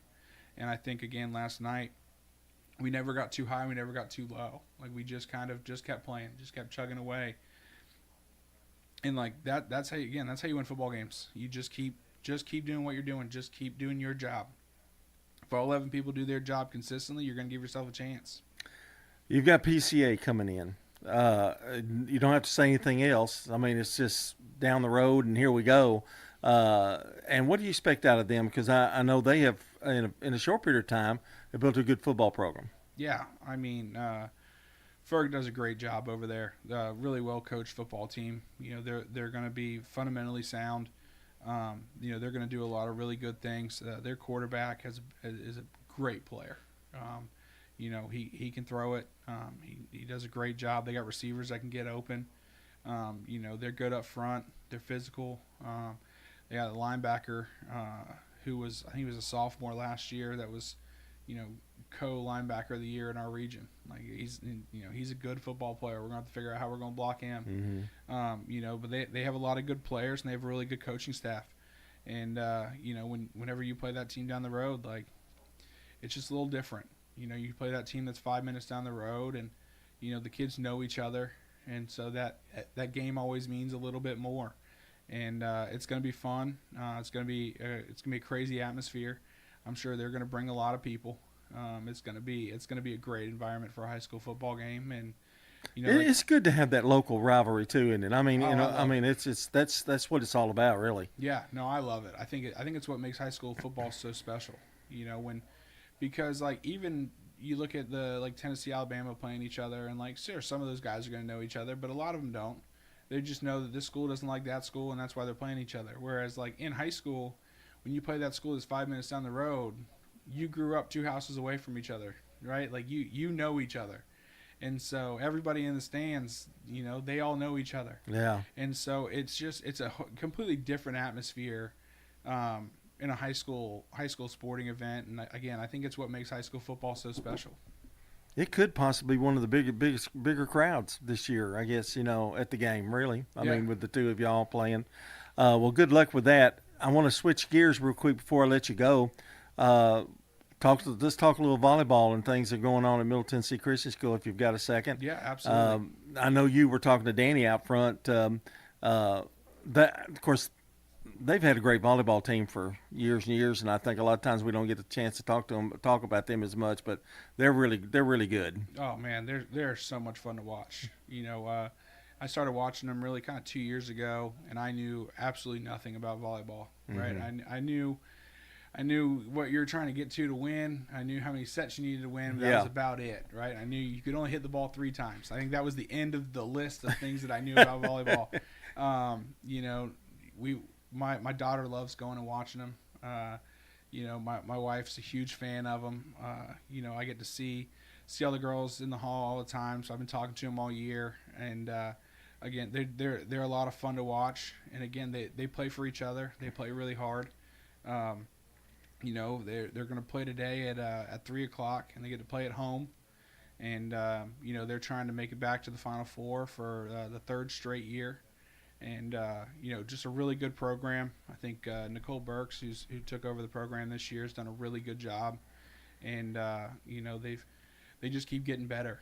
They keep playing for each other and playing hard, and just excited to watch them compete today. I know Nicole and them, they do a lot of things for the community in volleyball too, and so it's a great sport. I was with you.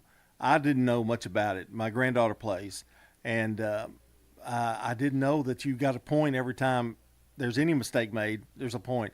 But you know what I love about it? Because it's kind of like football. To me, it's similar. It's such a team sport, and the team having to build with each other that I don't seem to get as upset. Like with basketball, I can see individuals playing, and I go, wow, she missed that shot. But to me, volleyball is such a team sport, and the way if they do make an error, the way they pat each other and move on after each one. It's just a really beautiful thing to watch if you haven't seen the game. Oh, no doubt. And again, our girls, they've been playing together for a long time. It's a really special group. I don't think they have a senior on their roster. No, and I can tell you their younger ones are good too. Yeah, they're coming up. Yeah, so the future's very bright for them. Really excited for them. Again, they were a little bummed they're playing at 3 today. Tennessee, Alabama's playing at 2:30, and so they're like, man, I don't know how many people are going to be there. And so I told them, I was like, look, I don't like either of those teams, so I'm going to come watch y'all. I'm going to come cheer you on. Believe me, there'll be people there. That's for sure. Coach, as always, a great pleasure talking to you, and good luck with PCA next week, and we'll talk to you soon, very soon. Awesome. Appreciate you guys having me. All right, that's Coach Christian Peterson, the head coach, and also volleyball public relations for Middle Tennessee Christian School. Brian Barrett, we're going to take a break. Brian Barrett will wrap things up with all the scores from volleyball and everything else that's Cougar here on Cougar Corner. Stay with us. Middle Tennessee Christian School, training for eternity. People love to see us on the schedule when they have a home game because our fans show up. MTCS President Matt Tiller. The way we travel is just phenomenal. Our parents and our community are fully engaged in our school. When we compete, we're trying to do it in a way that honors God. We want to win. We also want to do it in a way that pleases Him. Providing Christian values and academic excellence in a nurturing environment. That's Middle Tennessee Christian School. Invest in the future of your child. Find out more at mtcscougars.org. Tennessee Orthopedic Alliance takes great pride in treating local athletes here in Rutherford County. Experts in joint, bones, and muscles. And with over 65 specialists, TOA has a playbook to get you back in the game. To request an appointment, visit TOA.com or call 855-NEED-TOA. Tennessee Orthopedic Alliance. TOA. Live your best life. Middle Tennessee Christian School, training for eternity. We're going to be an educational institution that teach Bible every day. Every subject we teach, we're going to teach through a biblical perspective. In every aspect of our school, we're going to do it through a Christian perspective. MTCS President Matt Tiller. That also means that everything we do, we have to be excellent. We feel like Christ calls us to excellence. And so that means we have to be excellent academically. That means we have to be excellent athletically because that's what God calls us to. It's a great place to be. Invest in your child's future in an environment that fosters Christ-centered values. To find out more, visit mtcscougars.org. It's MTCS Cougar Corner, fueled by Donut Country and McDonald's Murfreesboro. Presented by Tennessee Orthopedic Alliance. TOA. Live your best life. Online at TOA.com. On FM 101.9 and AM 1450 Murfreesboro, FM 100.5 Smyrna, and streaming at wgnssports.com. Welcome back in to MTCS Cougar Corner, wrapping things up here with a quick look at your scoreboard and schedule. Back on Monday, Columbus Day, it was Nashville Christian defeating the MTCS girls middle school soccer team 1-0. And also going to Thursday now, it was middle school soccer with an 8-1 win over Good Pasture. So a pretty decent week there for the girls middle school soccer team. To high school football, of course, last night, nice win. 37-30 for MTCS over the Kings Academy. So a pretty light week. We're kind of in that in-between time of, fall sports and winter sports and getting things going there. Today, there's, of course, a big cheer competition at the Space Center Regional for the elementary, middle school, and high school cheers. So congrats and good luck, I guess I should say, on that. Cross country is at the MSCCA Championship as well there, so keep that in mind. A look ahead to next week. It's time to talk some hoops. Can you believe that? MTCS Girls Middle School volleyball will scrimmage versus Eagleville Middle, but I think that's just a scrimmage and not going to be a lot of folks there. Of course, the state quarterfinals versus Notre Dame coming up today for the high school volleyball team. Should have mentioned that as well before going to Monday. So good luck to MTCS volleyball in that quarterfinal matchup. Next week as well, on Monday, it's the girls middle school soccer team taking on PCA, as well as boys middle school soccer, 4 and 5:30 for those. Volleyball hopefully in the state Final Four there on October 22nd. Fingers crossed. MTCS Boys Middle School Soccer will host FCS coming up on Tuesday as well. And let's see, girls middle school varsity basketball will take part in the Haunted Hoops as well. So I told you we've got a little bit of mix here and there of all of those things. Next Thursday as well, middle school girls and boys soccer at DCA. Football hosting PCA next Friday night. That will be a big one. Got your rival coming in. So that is a look at the schedule. Got some swimming actually next weekend. We'll touch on that next Saturday morning. Well, that is a look at your Cougar Corner scoreboard and schedule here for the day. Want to thank you for joining us. Hope you enjoyed the conversation here this morning. We've had fun talking with all of the coaches. And Christian Peterson, of course, is always a great spokesperson for MTCS football. Hang in there with us. We've got another week of high school football coming up on WGNS next Friday. It's Rockvale at Blackman. We'll have that ball game. And next Saturday morning back here for the Prentice Allsup Heating and Air Coaches Corner and MTCS Cougar Corner. So want to thank our co-hosts this morning, John Dinkins and Danny Brewer, our producer Dalton Barrett, and you for tuning in. Have a great Saturday. Enjoy this fall weekend here in Middle Tennessee. It's also the third Saturday in October, so maybe a little football this afternoon, right? Have a great one. We'll see you back here next Saturday morning for another edition of MTCS Cougar Corner.